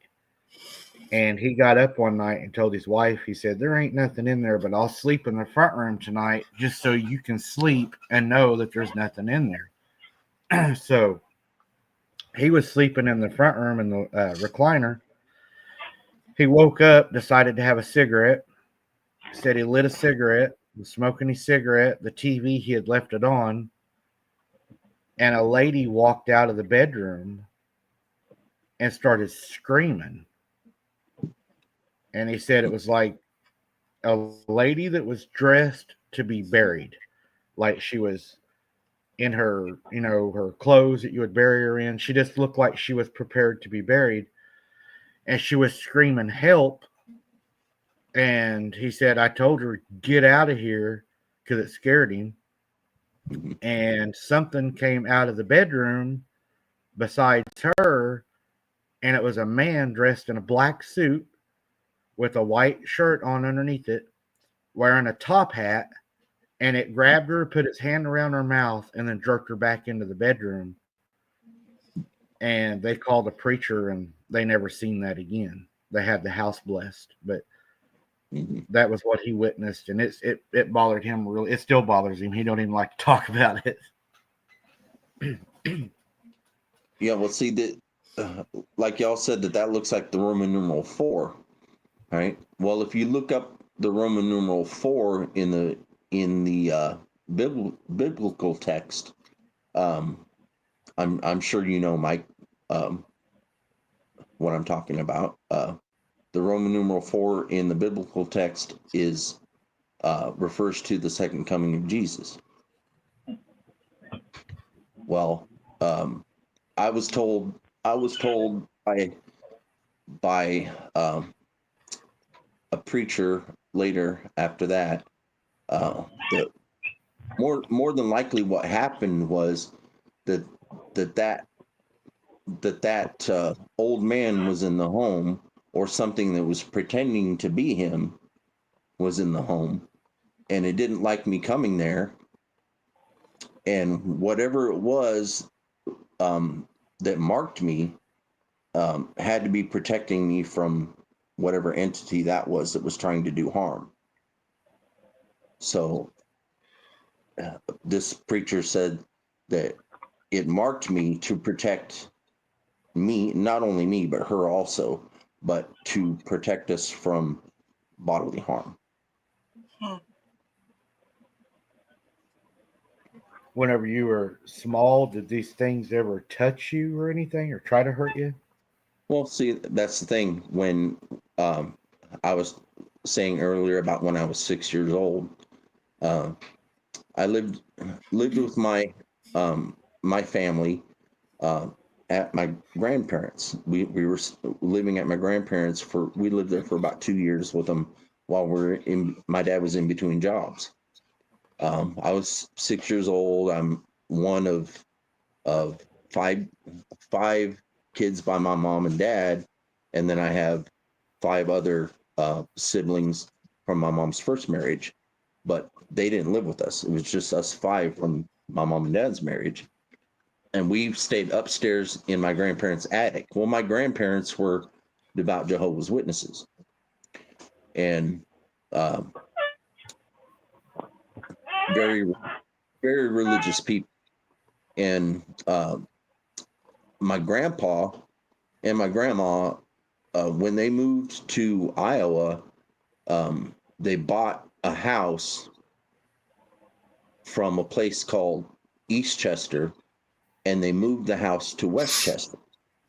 Well, that house was standing during the Civil War, and apparently a Confederate soldier went up in that attic and was surrounded by Union soldiers, and he offed himself up there, and he left a chest up there, his personal chest that he carried around with him. He left it up in the attic when he did that to himself, with his personal belongings in it. Well, my grandma never removed that chest from that spot.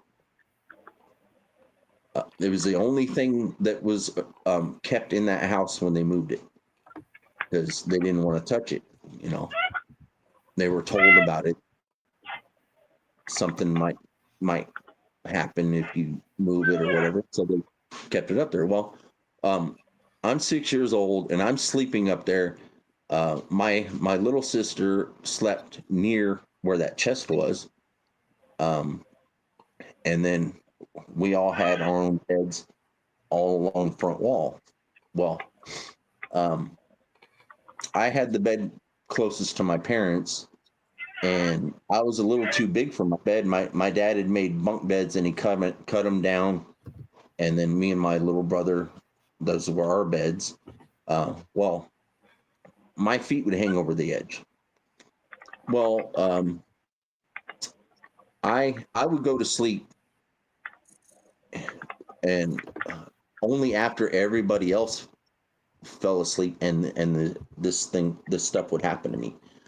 I don't know how I would fall asleep. I guess from pure exhaustion, but everybody upstairs would fall asleep, and I thought my grandparents were asleep because it was all quiet. My grandparents, the old houses, they had these floor vents where you could actually see up through the vent, and you could stare at each other through the vents. Well, so they heard everything that was going on. Everybody would go to sleep. It would be completely pitch black dark in there, and I would hear something like circling around my bed. I would hear it. I wouldn't see it until I had a little nightlight. I'd flip that nightlight on, and all of a sudden I saw these cloaked individuals circling my bed. And when I say cloaked, if you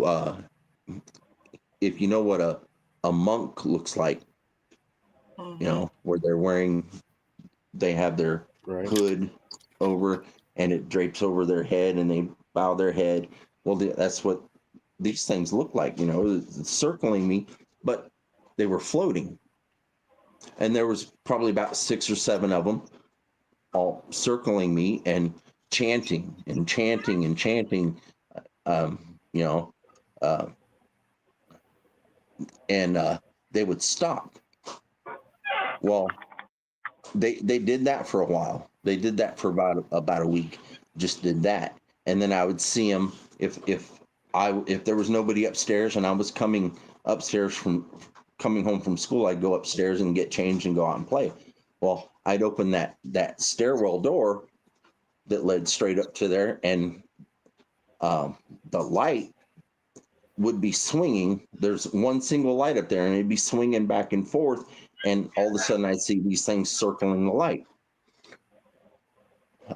Or I'd see them in an image of them in the bathroom window, or I'd see them doing that circle thing out in my grandpa's garage. Well, I would after about a week of that happening, one night they did that. They circled me, and I'd always hide my head under the covers and be like, are they gone? Are they gone? Well, this time they didn't leave. This time I had my head under my covers, and all of a sudden I feel my feet get lifted up off the end of the bed. And as soon as my feet lifted up at the end of the bed, bam, right down on the end of the bed. I could actually feel hands gripping my ankles, squeezing my ankles, and just ripping my legs up into the air and then slamming them down. And that happened night after night after night for probably a good 3 months. Wow. I couldn't tell my mom and dad. I couldn't tell them. I was getting bothered in my dreams. I was having nightmares of things that I never even knew about until later on when somebody explained to me. Well, I had a nightmare where I was I woke up in the middle of the night and I can't hardly see, but I go down the stairs. I go down the stairs and I go past my grandparents who slept downstairs, and I walk into the living room and I turn towards this one window. The window's open, and I go and I lean out of it, and there's a whole bunch of gray aliens standing outside the window waiting for me to join them. They're like trying to pull me out of the window, and I'm like, no, no, no. And I look down my grandparents' yard, and at the end of the yard, there's like 100 little gray aliens standing underneath a UFO, waiting for me, and then I wake up. My parents and my grandparents were really strict. They did not let us read horror books. They didn't let us read fantasy books. They didn't let us watch any TV. So, they didn't want to talk about things like that around us. So I never heard of an alien in my life. Yeah. And I had that dream. Come to find out years after that, after I discover myself on what an alien was, I'm like, I saw that. I'm telling my dad, like, that's what I saw. Right. In my dreams, that's what I saw when I was 6 years old. And then I didn't tell anybody about the floating entities. I had that problem every night. I have Achilles problems to this day because of that. My Achilles will tighten up on me and I'll trip and fall sometimes. But the only thing that stopped that was my grandparents taking me to a meeting. They took me to a meeting, and then I went back home and I waited for everybody to go to bed. And I fell asleep without this happening to me, right? Nothing threw my legs on the end of the bed. So I thought that was weird, but I'm like, is it over? I go to sleep. I have a nightmare while I'm sleeping. In this nightmare, I wake up, get out of bed, and I walk towards the top of the stairs. And it's pitch black down those stairs. Well, out from the stairs comes this entity, very large. I mean, he's huge, and he's wearing the brown cloak and all that. But he's got these long arms and they're hairy, bluish green skin. He's got long fingers, like I don't know, probably 6-7 inch long fingers, and he just points straight at me, And I'm like, no. I'm like, I know who you are. I know what you want. I'm not going with you. So he understands me, and he turns and he points towards the stairwell to the darkness. I look at him. I said, look, and I'm 6 years old, right? I'm 6 years old, and I said, look, I said, I know who you are, and I know what you want me to do. I said, you're Satan, and you want me to go into the darkness with you. You want to take my soul. I said, guess what? You can't take my soul because God already has it. I said, I follow one being, and it's not you. And I said, as a matter of fact, I said, one of these days, I'm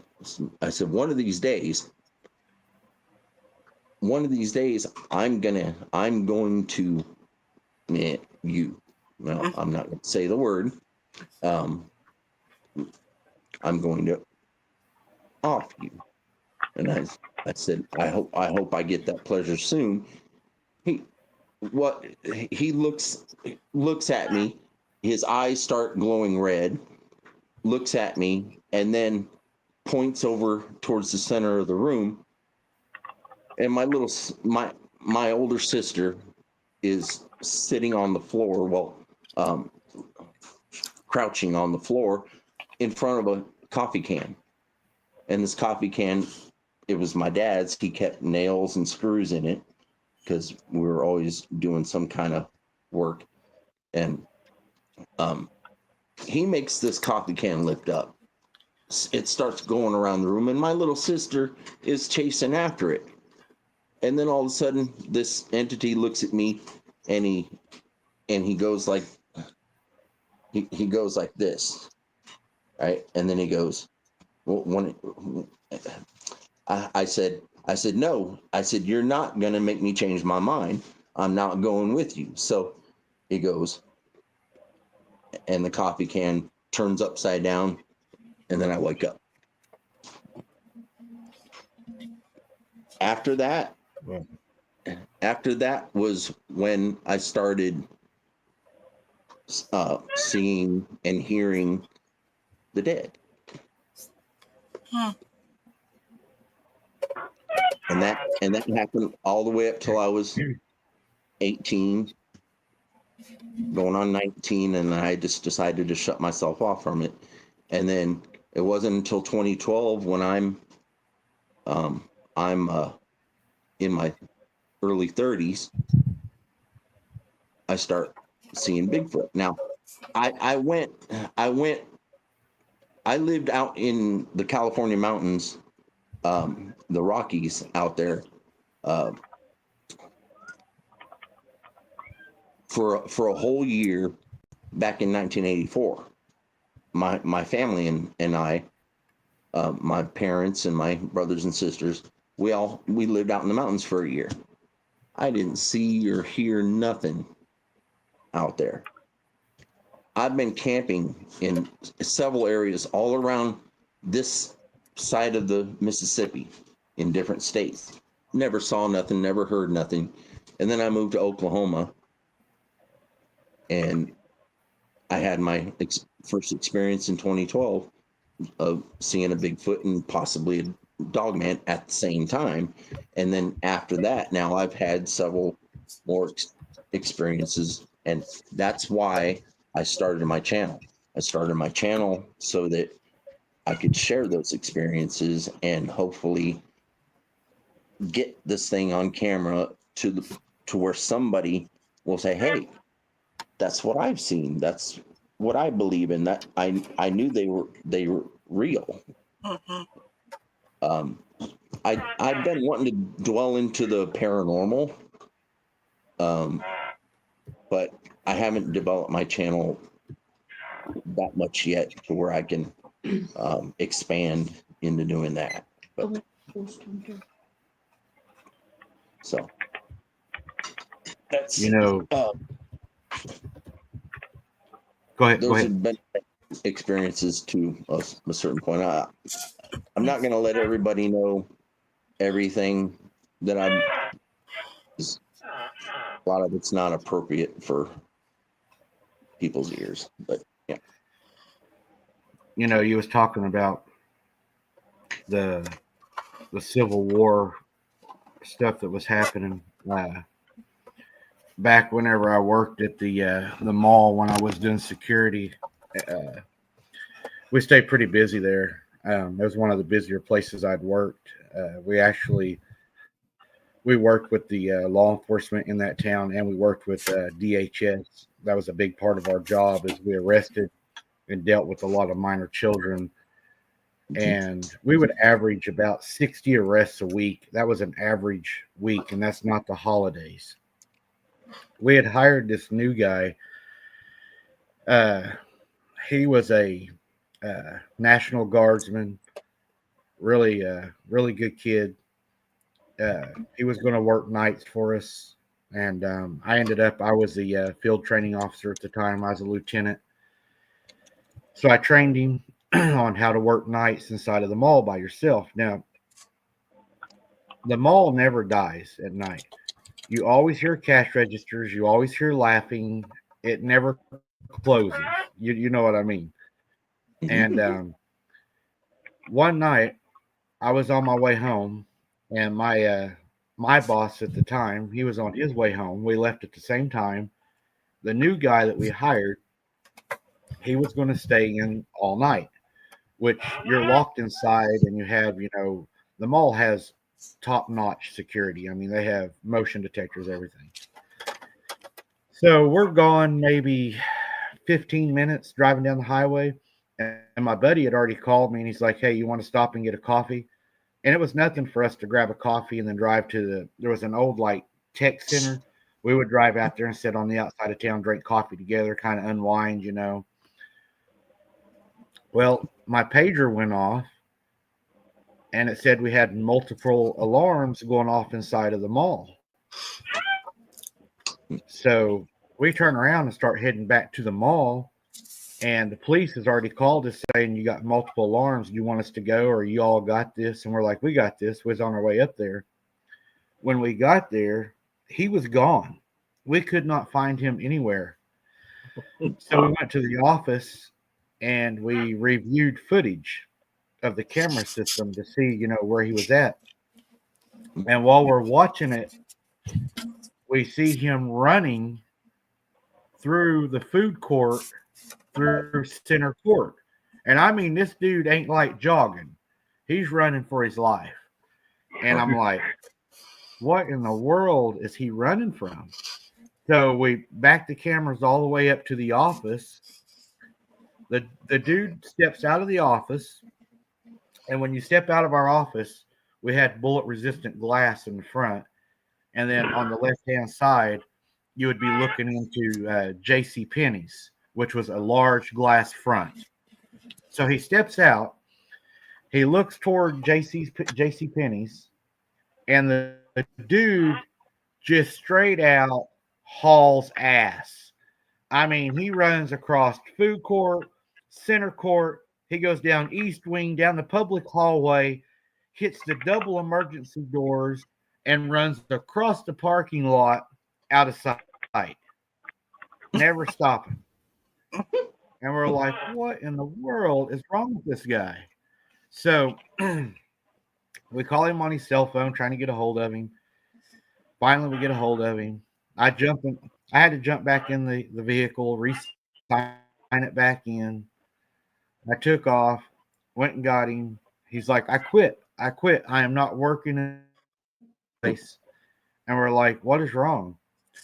He said, whenever I stepped out of that office and I looked into J.C. Penney's, there was a Civil War scene of the horses, the soldiers, and everything.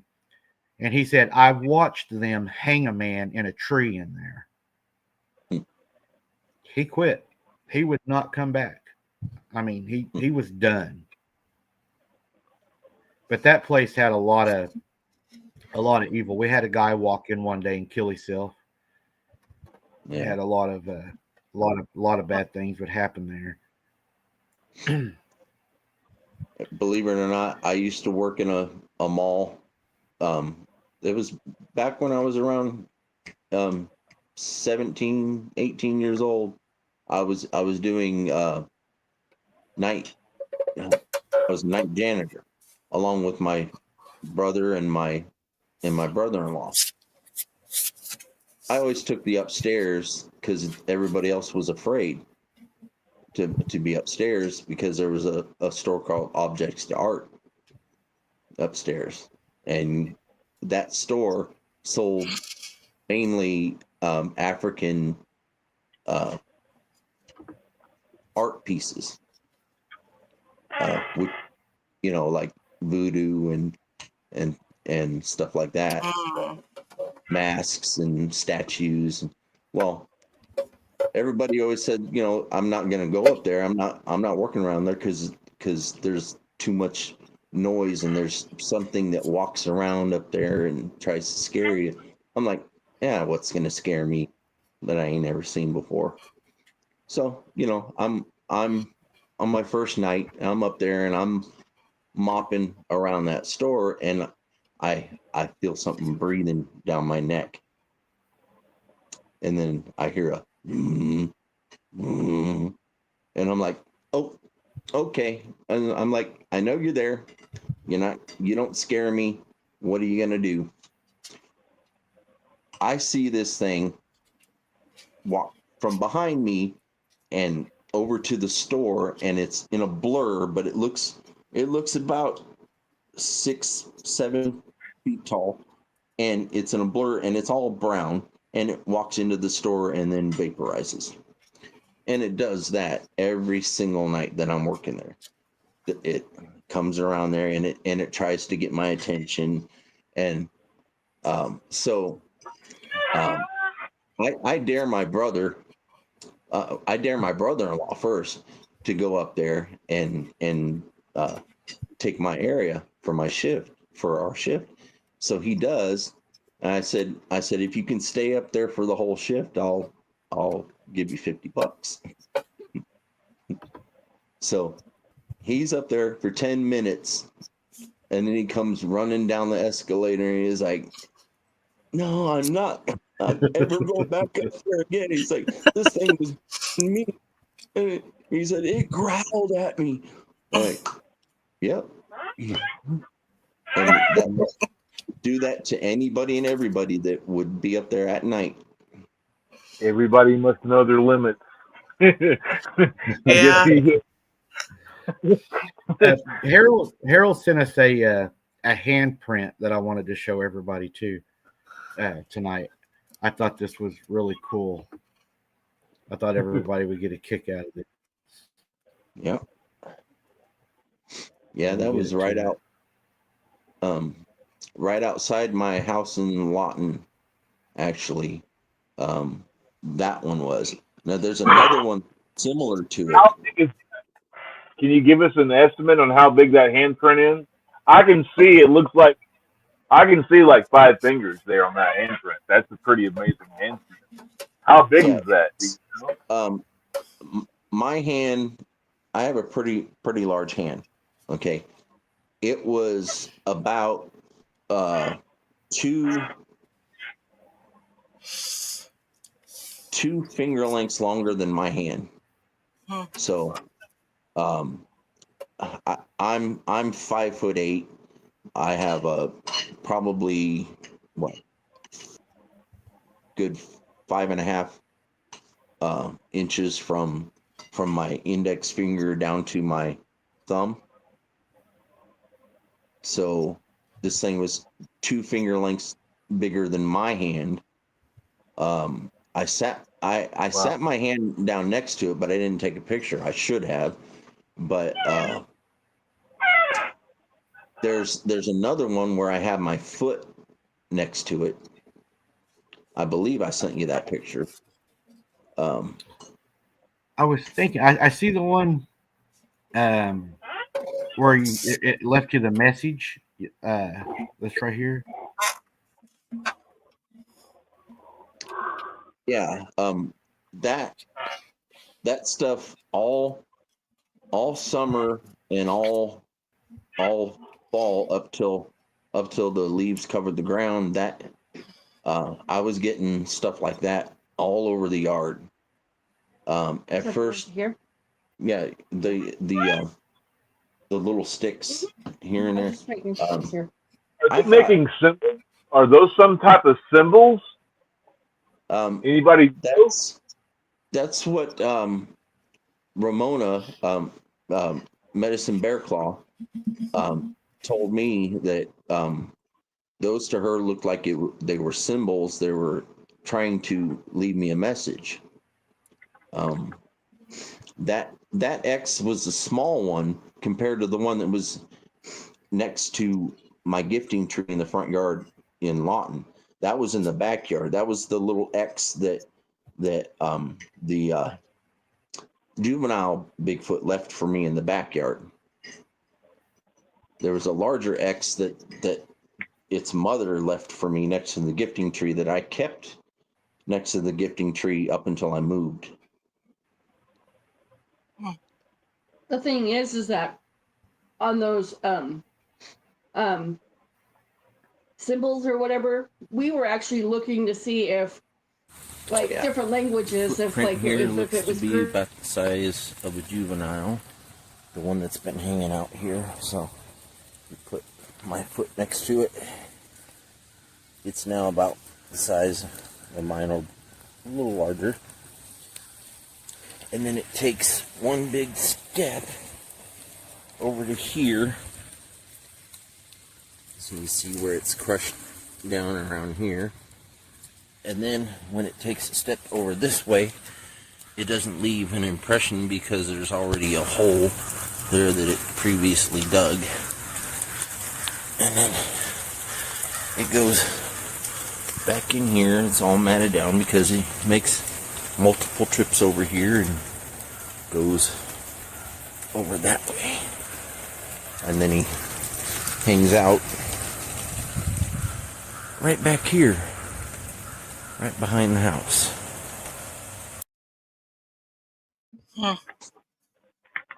Now that area right that I've just pointed at right behind the house, that's where the Bigfoot growled at my dog that night. Wow. And the AI mod asks, what is the significance of X's? I can actually answer that a little bit because of the recording we're going to do for Patreon. Mm-hmm. X comes up as the number 6, which is a letter of the alphabet that Elon likes to use a lot. And that's going to be part of our discussion we're going to have in the Patreon, as all 3 companies that he owns has an X in them. So pretty interesting. Uh-huh. Jesse could probably tell us all about that. Probably not here though. For just general safety. I couldn't help it. That was too easy. That was too easy. Trying to her out of trouble. The X is on the ground. Yeah. The X is on the ground. I didn't receive that X on the ground at the gifting tree right away. Whatever was coming around my house at the time wasn't letting itself known at first. That very night that it left the X is when it let itself be known to me, and that was probably near the end of 2002. That X stayed there. A couple of times it got moved around a little bit, but it never left the area where it was sitting in front of the tree. Now the small X in the backyard wasn't there for the longest time, and that didn't appear till probably 2 months after the one by the gifting tree. And the small X in the backyard didn't appear till after I saw the footprint of this little Bigfoot. The mother, it had to be the mother footprint and the baby footprint, and I was on the phone with Christy.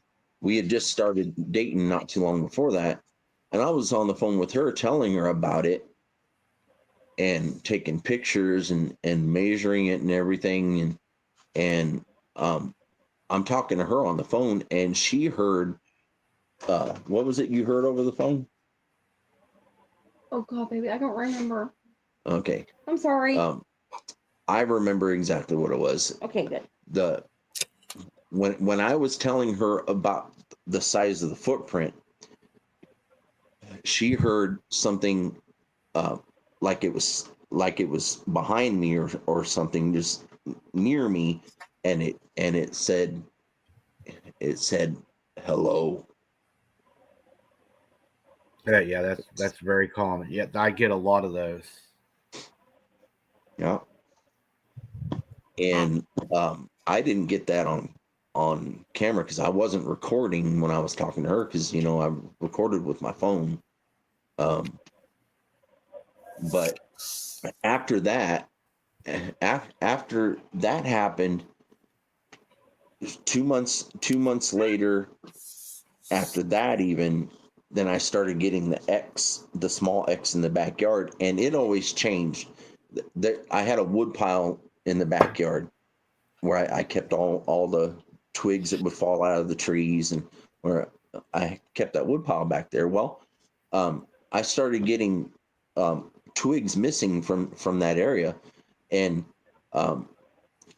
there would be one laying in a certain direction and another in another direction, but then there was an X by the gate, by the back gate. It was a small X, and then I walk past there, and I go to the wood pile, and there's one right next to the wood pile. Well, the one next to the wood pile also had a gift for me laying on top of it. It had a marble that I left in the gifting tree, was laying on top of the X. So that's how I could tie that together. I knew I wasn't imagining anything because it was the exact marble that I left in the gifting tree. And no kids would go in my backyard. The only thing that would go in the backyard at night would be cats, the neighborhood cats, or there was a lot of orbs all the time.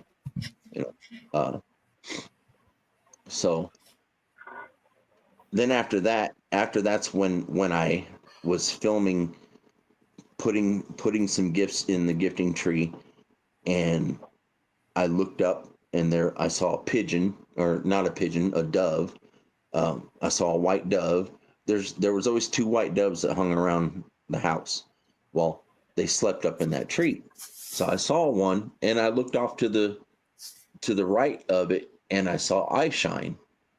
So I shined my flashlight up there, and I'm looking at the face of what looks like a baby chimpanzee. And I'm like, Yeah, he's not lying on that. I'm like, what?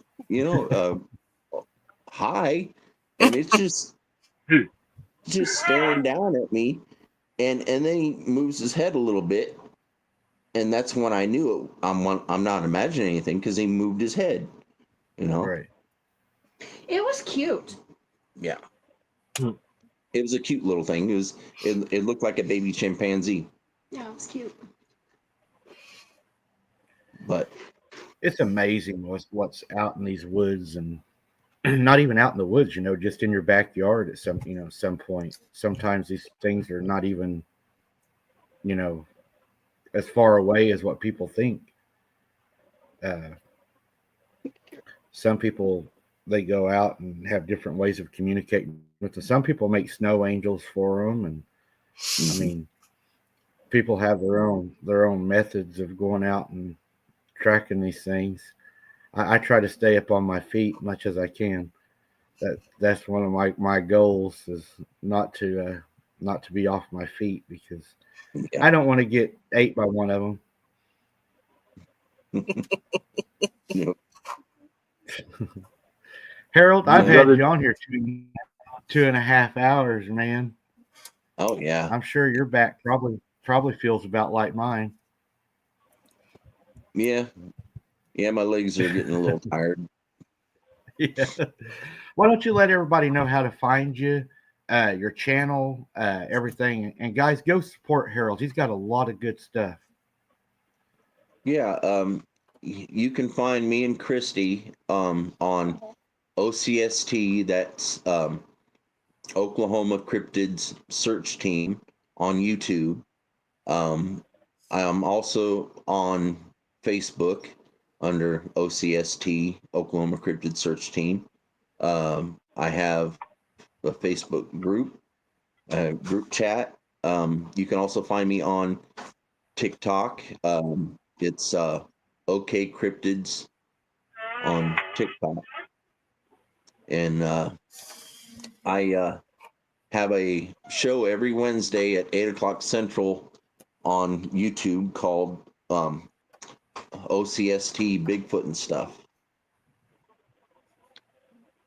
Those are the areas, places you can find me, or you can email me at harbud1972 at gmail.com.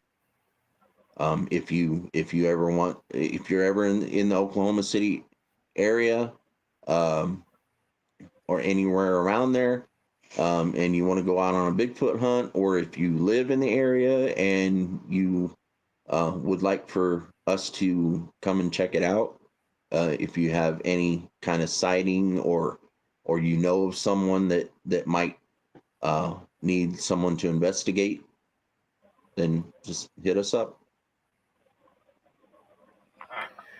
And if they can't get a hold of you, they get a hold of me. I'll make sure that you get the message, Harold. I'd like to have you back on the show again, though, for sure. I really enjoyed this. I think we could probably keep going on and on and on and on. Yeah. On and on and on. Yeah. I kind of drive her nuts with my Bigfoot stories. Oh, Yeah, I get into them. Maybe next time I can show you how Jessie lures them up, and we'll see how that works for her. She does snow angels for them. Yeah. Only one. Yeah. I'm waiting for it to snow good so I can do something like that. We're getting sleet. We're getting sleet right now here. I can hear it hitting the windows. Oh yeah. I hope it ain't doing nothing here, man. Don't bring that stuff here. Yeah, we have no idea what it's doing out there right now. I can hear it. It's back here. I can hear it just. And I noticed I started lagging a little bit too whenever it hit. Oh yeah. Well, let's hope it doesn't get too bad. I hope it doesn't get real bad at all. Yeah. Well, Harold, I'm going to let you run, man, and I think we're going to wrap it up for the night. But we'd like to have you come back if you don't mind. We might let Christy on next time if she's good. Yeah. And we might let her talk a little bit. Yeah, we'll do that. I want to hear more about her enjoying being chased by monsters. That sounds like that'll be entertainment right there. That sounds like entertainment. It's nice meeting you, Randy. Nice to meet you too, Harold. Yeah. Jess, it's always good to see you. Yep, you too. And Mike, same for you. It's always good to see you. It is. It's always good. Always glad to have you. Always glad to have you. Always glad to be in your show. You have a great show, and everybody feels welcomed at your show. It's that's what we strive for, is a safe place for everybody to be able to share their experiences. That's the most important thing, I think. Yeah. Yes. And judgmental. It's nice to have people like you representing Oklahoma. I feel the same towards you too. Y'all have a great group, and I think working together, I think maybe we can come up with some answers, and if not answers, at least some good questions, right? Right. There's always more questions. Oh, always. Yeah. All right, Harold. Well, we will see you on the next one, brother. You take care, okay? You too, and thank you to everybody who was watching. Yeah. Have a good night, Harold. Night. Bye. Bye, Christy. Good night, Harold. He has a lot of information. I mean, I could just go on and on and on and on with him. Pretty wild encounters, and again, it just goes to show that the cryptid and the supernatural, there's something there together. Wouldn't you say, Randy? Yes, I would. There's a link between them both for sure. Yeah. I think that they're one and the same, just in different forms. Solid, liquid, and gas, Randy. Plasma. Yeah. Smoke and mirrors. Also, nothing new under the sun. There's nothing new on this earth that hasn't been here before. Amen. According to God's word, the Holy Bible. That's what I believe. And everybody in the chat that hasn't ran off yet, tomorrow night at 8:00 p.m., yes, we are live again. We are going to have Travis Carpenter is going to join us tomorrow night. We're going to be talking about the DNA of these creatures, what they found, what his dad was able to find out, the progress and the backstabbings, and people try to take away from the truth. But he's going to explain to everybody how there was no possible way this could have been a hoax. It's impossible the way that this information was collected, the way that it was distributed, the way that it was tested. There is no way this could have been hoaxed. And if you're curious about the existence of these creatures and everything, tomorrow night's show will definitely be for you, because the proof is there. The proof that he found is exceptionally interesting. We're going to talk about the mitochondria DNA. We're going to talk about the nuclear DNA and where these creatures, we believe, come from, what they are. And that's going to be tomorrow night at 8:00 Central Standard Time. Travis will be joining us. He's going to break it down, his dad's book, the information, Melba Ketchum, the whole deal, guys. So it's going to be a really, really interesting show. I hope, Jess, you don't talk as much tomorrow night as you did tonight. I was just having a good time listening to him. I found it intriguing, and don't fault me. Hey, I mean, it was fascinating, some of the stories and information that he was relating. I know somebody who went through similar stories about being dragged out of bed on a nightly basis by probably demonic entities. I know other people who went through that exact same experience.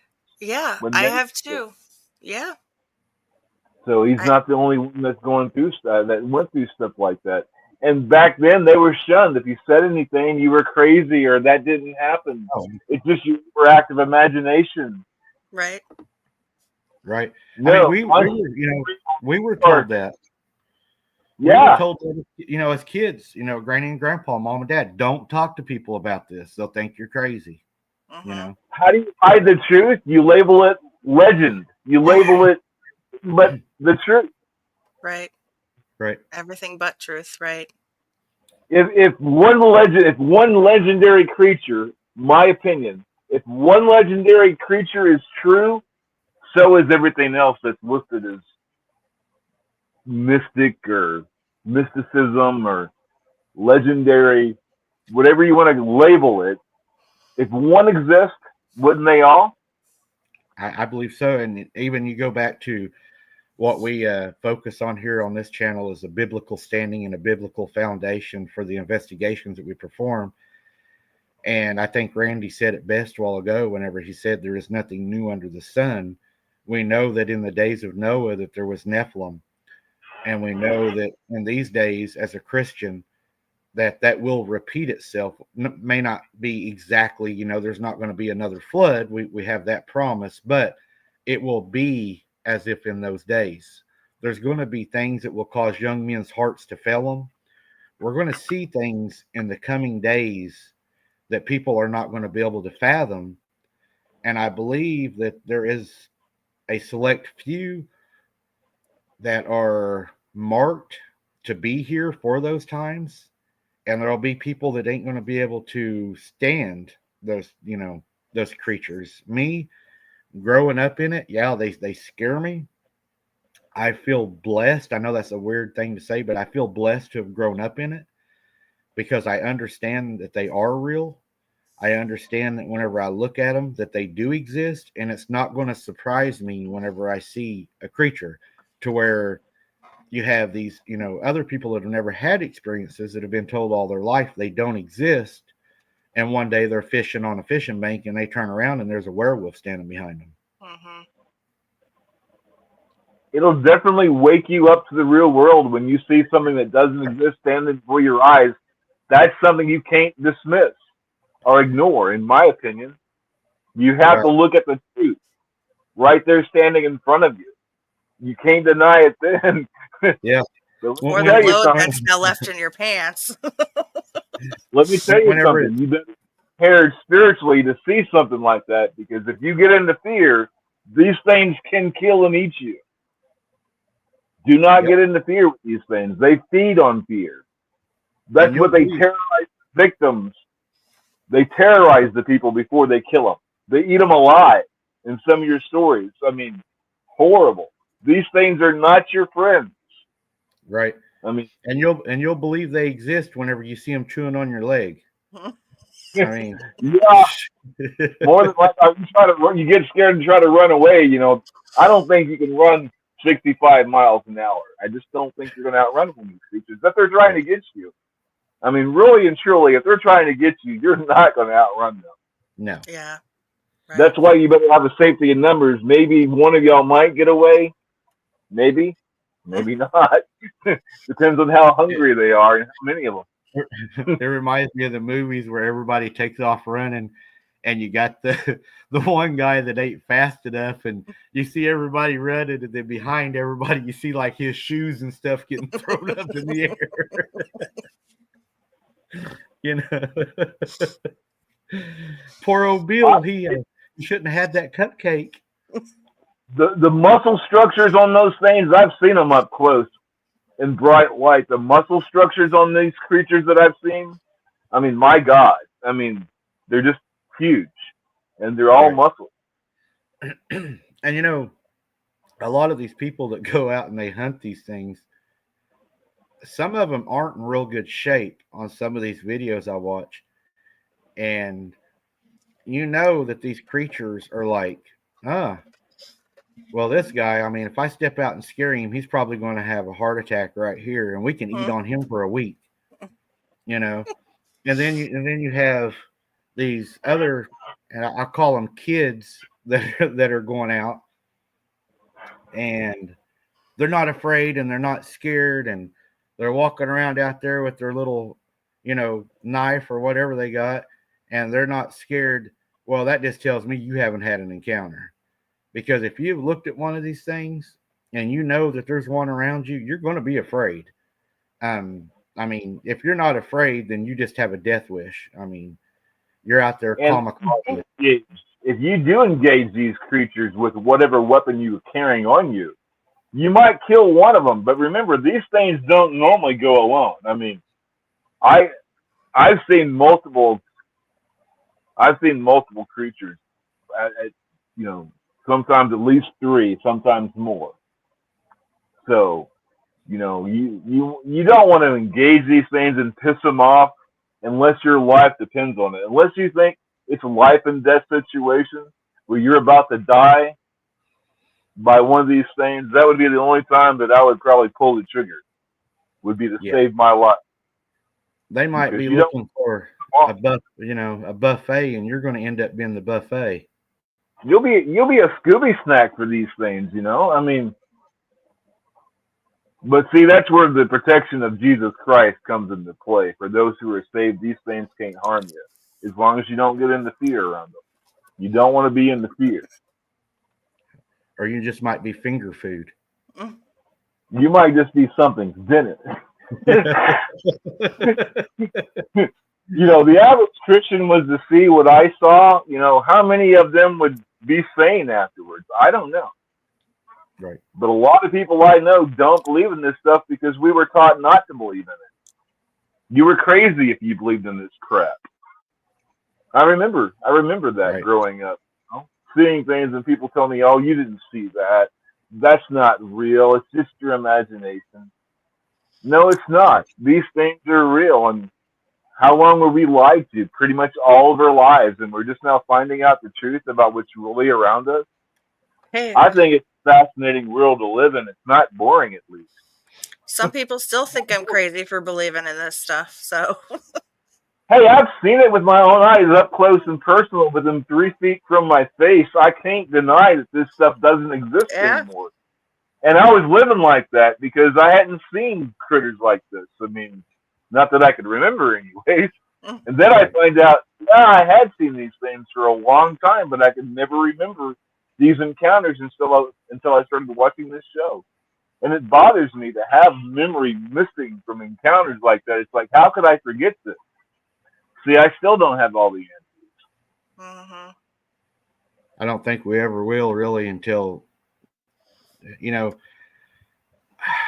well, I mean, okay, as a Christian, speaking as at my opinion, I think that we know what they are. Can we prove it, scientifically with the body or whatever? No. But through our faith and the knowledge that Christ has given us in his word, I think we have a really good understanding of what these are. That's just my opinion. But I think that as a Christian, we know what we're dealing with. I agree. I would agree. Well, Jesse, won't you walk us on out of here? Well, thank you everybody for being here tonight. Everybody that's left, anyways, and hope everybody remains healthy and safe and has a great upcoming week. And hopefully, we'll see you all tomorrow for the interview with Travis. Over. Hello, everybody. Y'all have a beautiful night. We want to thank everybody for showing up. And remember, the Abnormal Investigation channel, shining a light into the darkness, revealing the truth about the real world we live in. Good night, everyone. All right, everybody. I want to thank y'all for showing up tonight. Had a really good time. Harold was a great guest.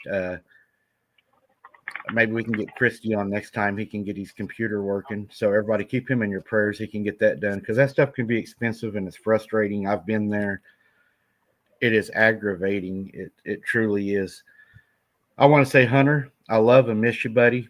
I haven't stopped fighting for you. I won't stop. So sorry you're going through whatever you're going through, but I'm working as hard and diligently as I can to get you out of that mess. To everybody else that stands with us, thank you so very much. You are truly my warriors. You guys are more than just family to me. The ones that stand with us and have stood with us, guys, you are the voice that brings the light to the darkness. You've been there for us. It means a lot to us.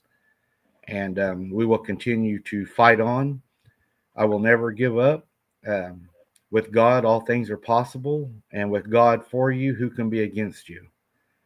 So with that being said, guys, I hope to see each and every one of you tomorrow night with Travis Carpenter. We're going to have a heck of a show, lighted up with purple hearts for Hunter. And until next time, don't be something's dinner.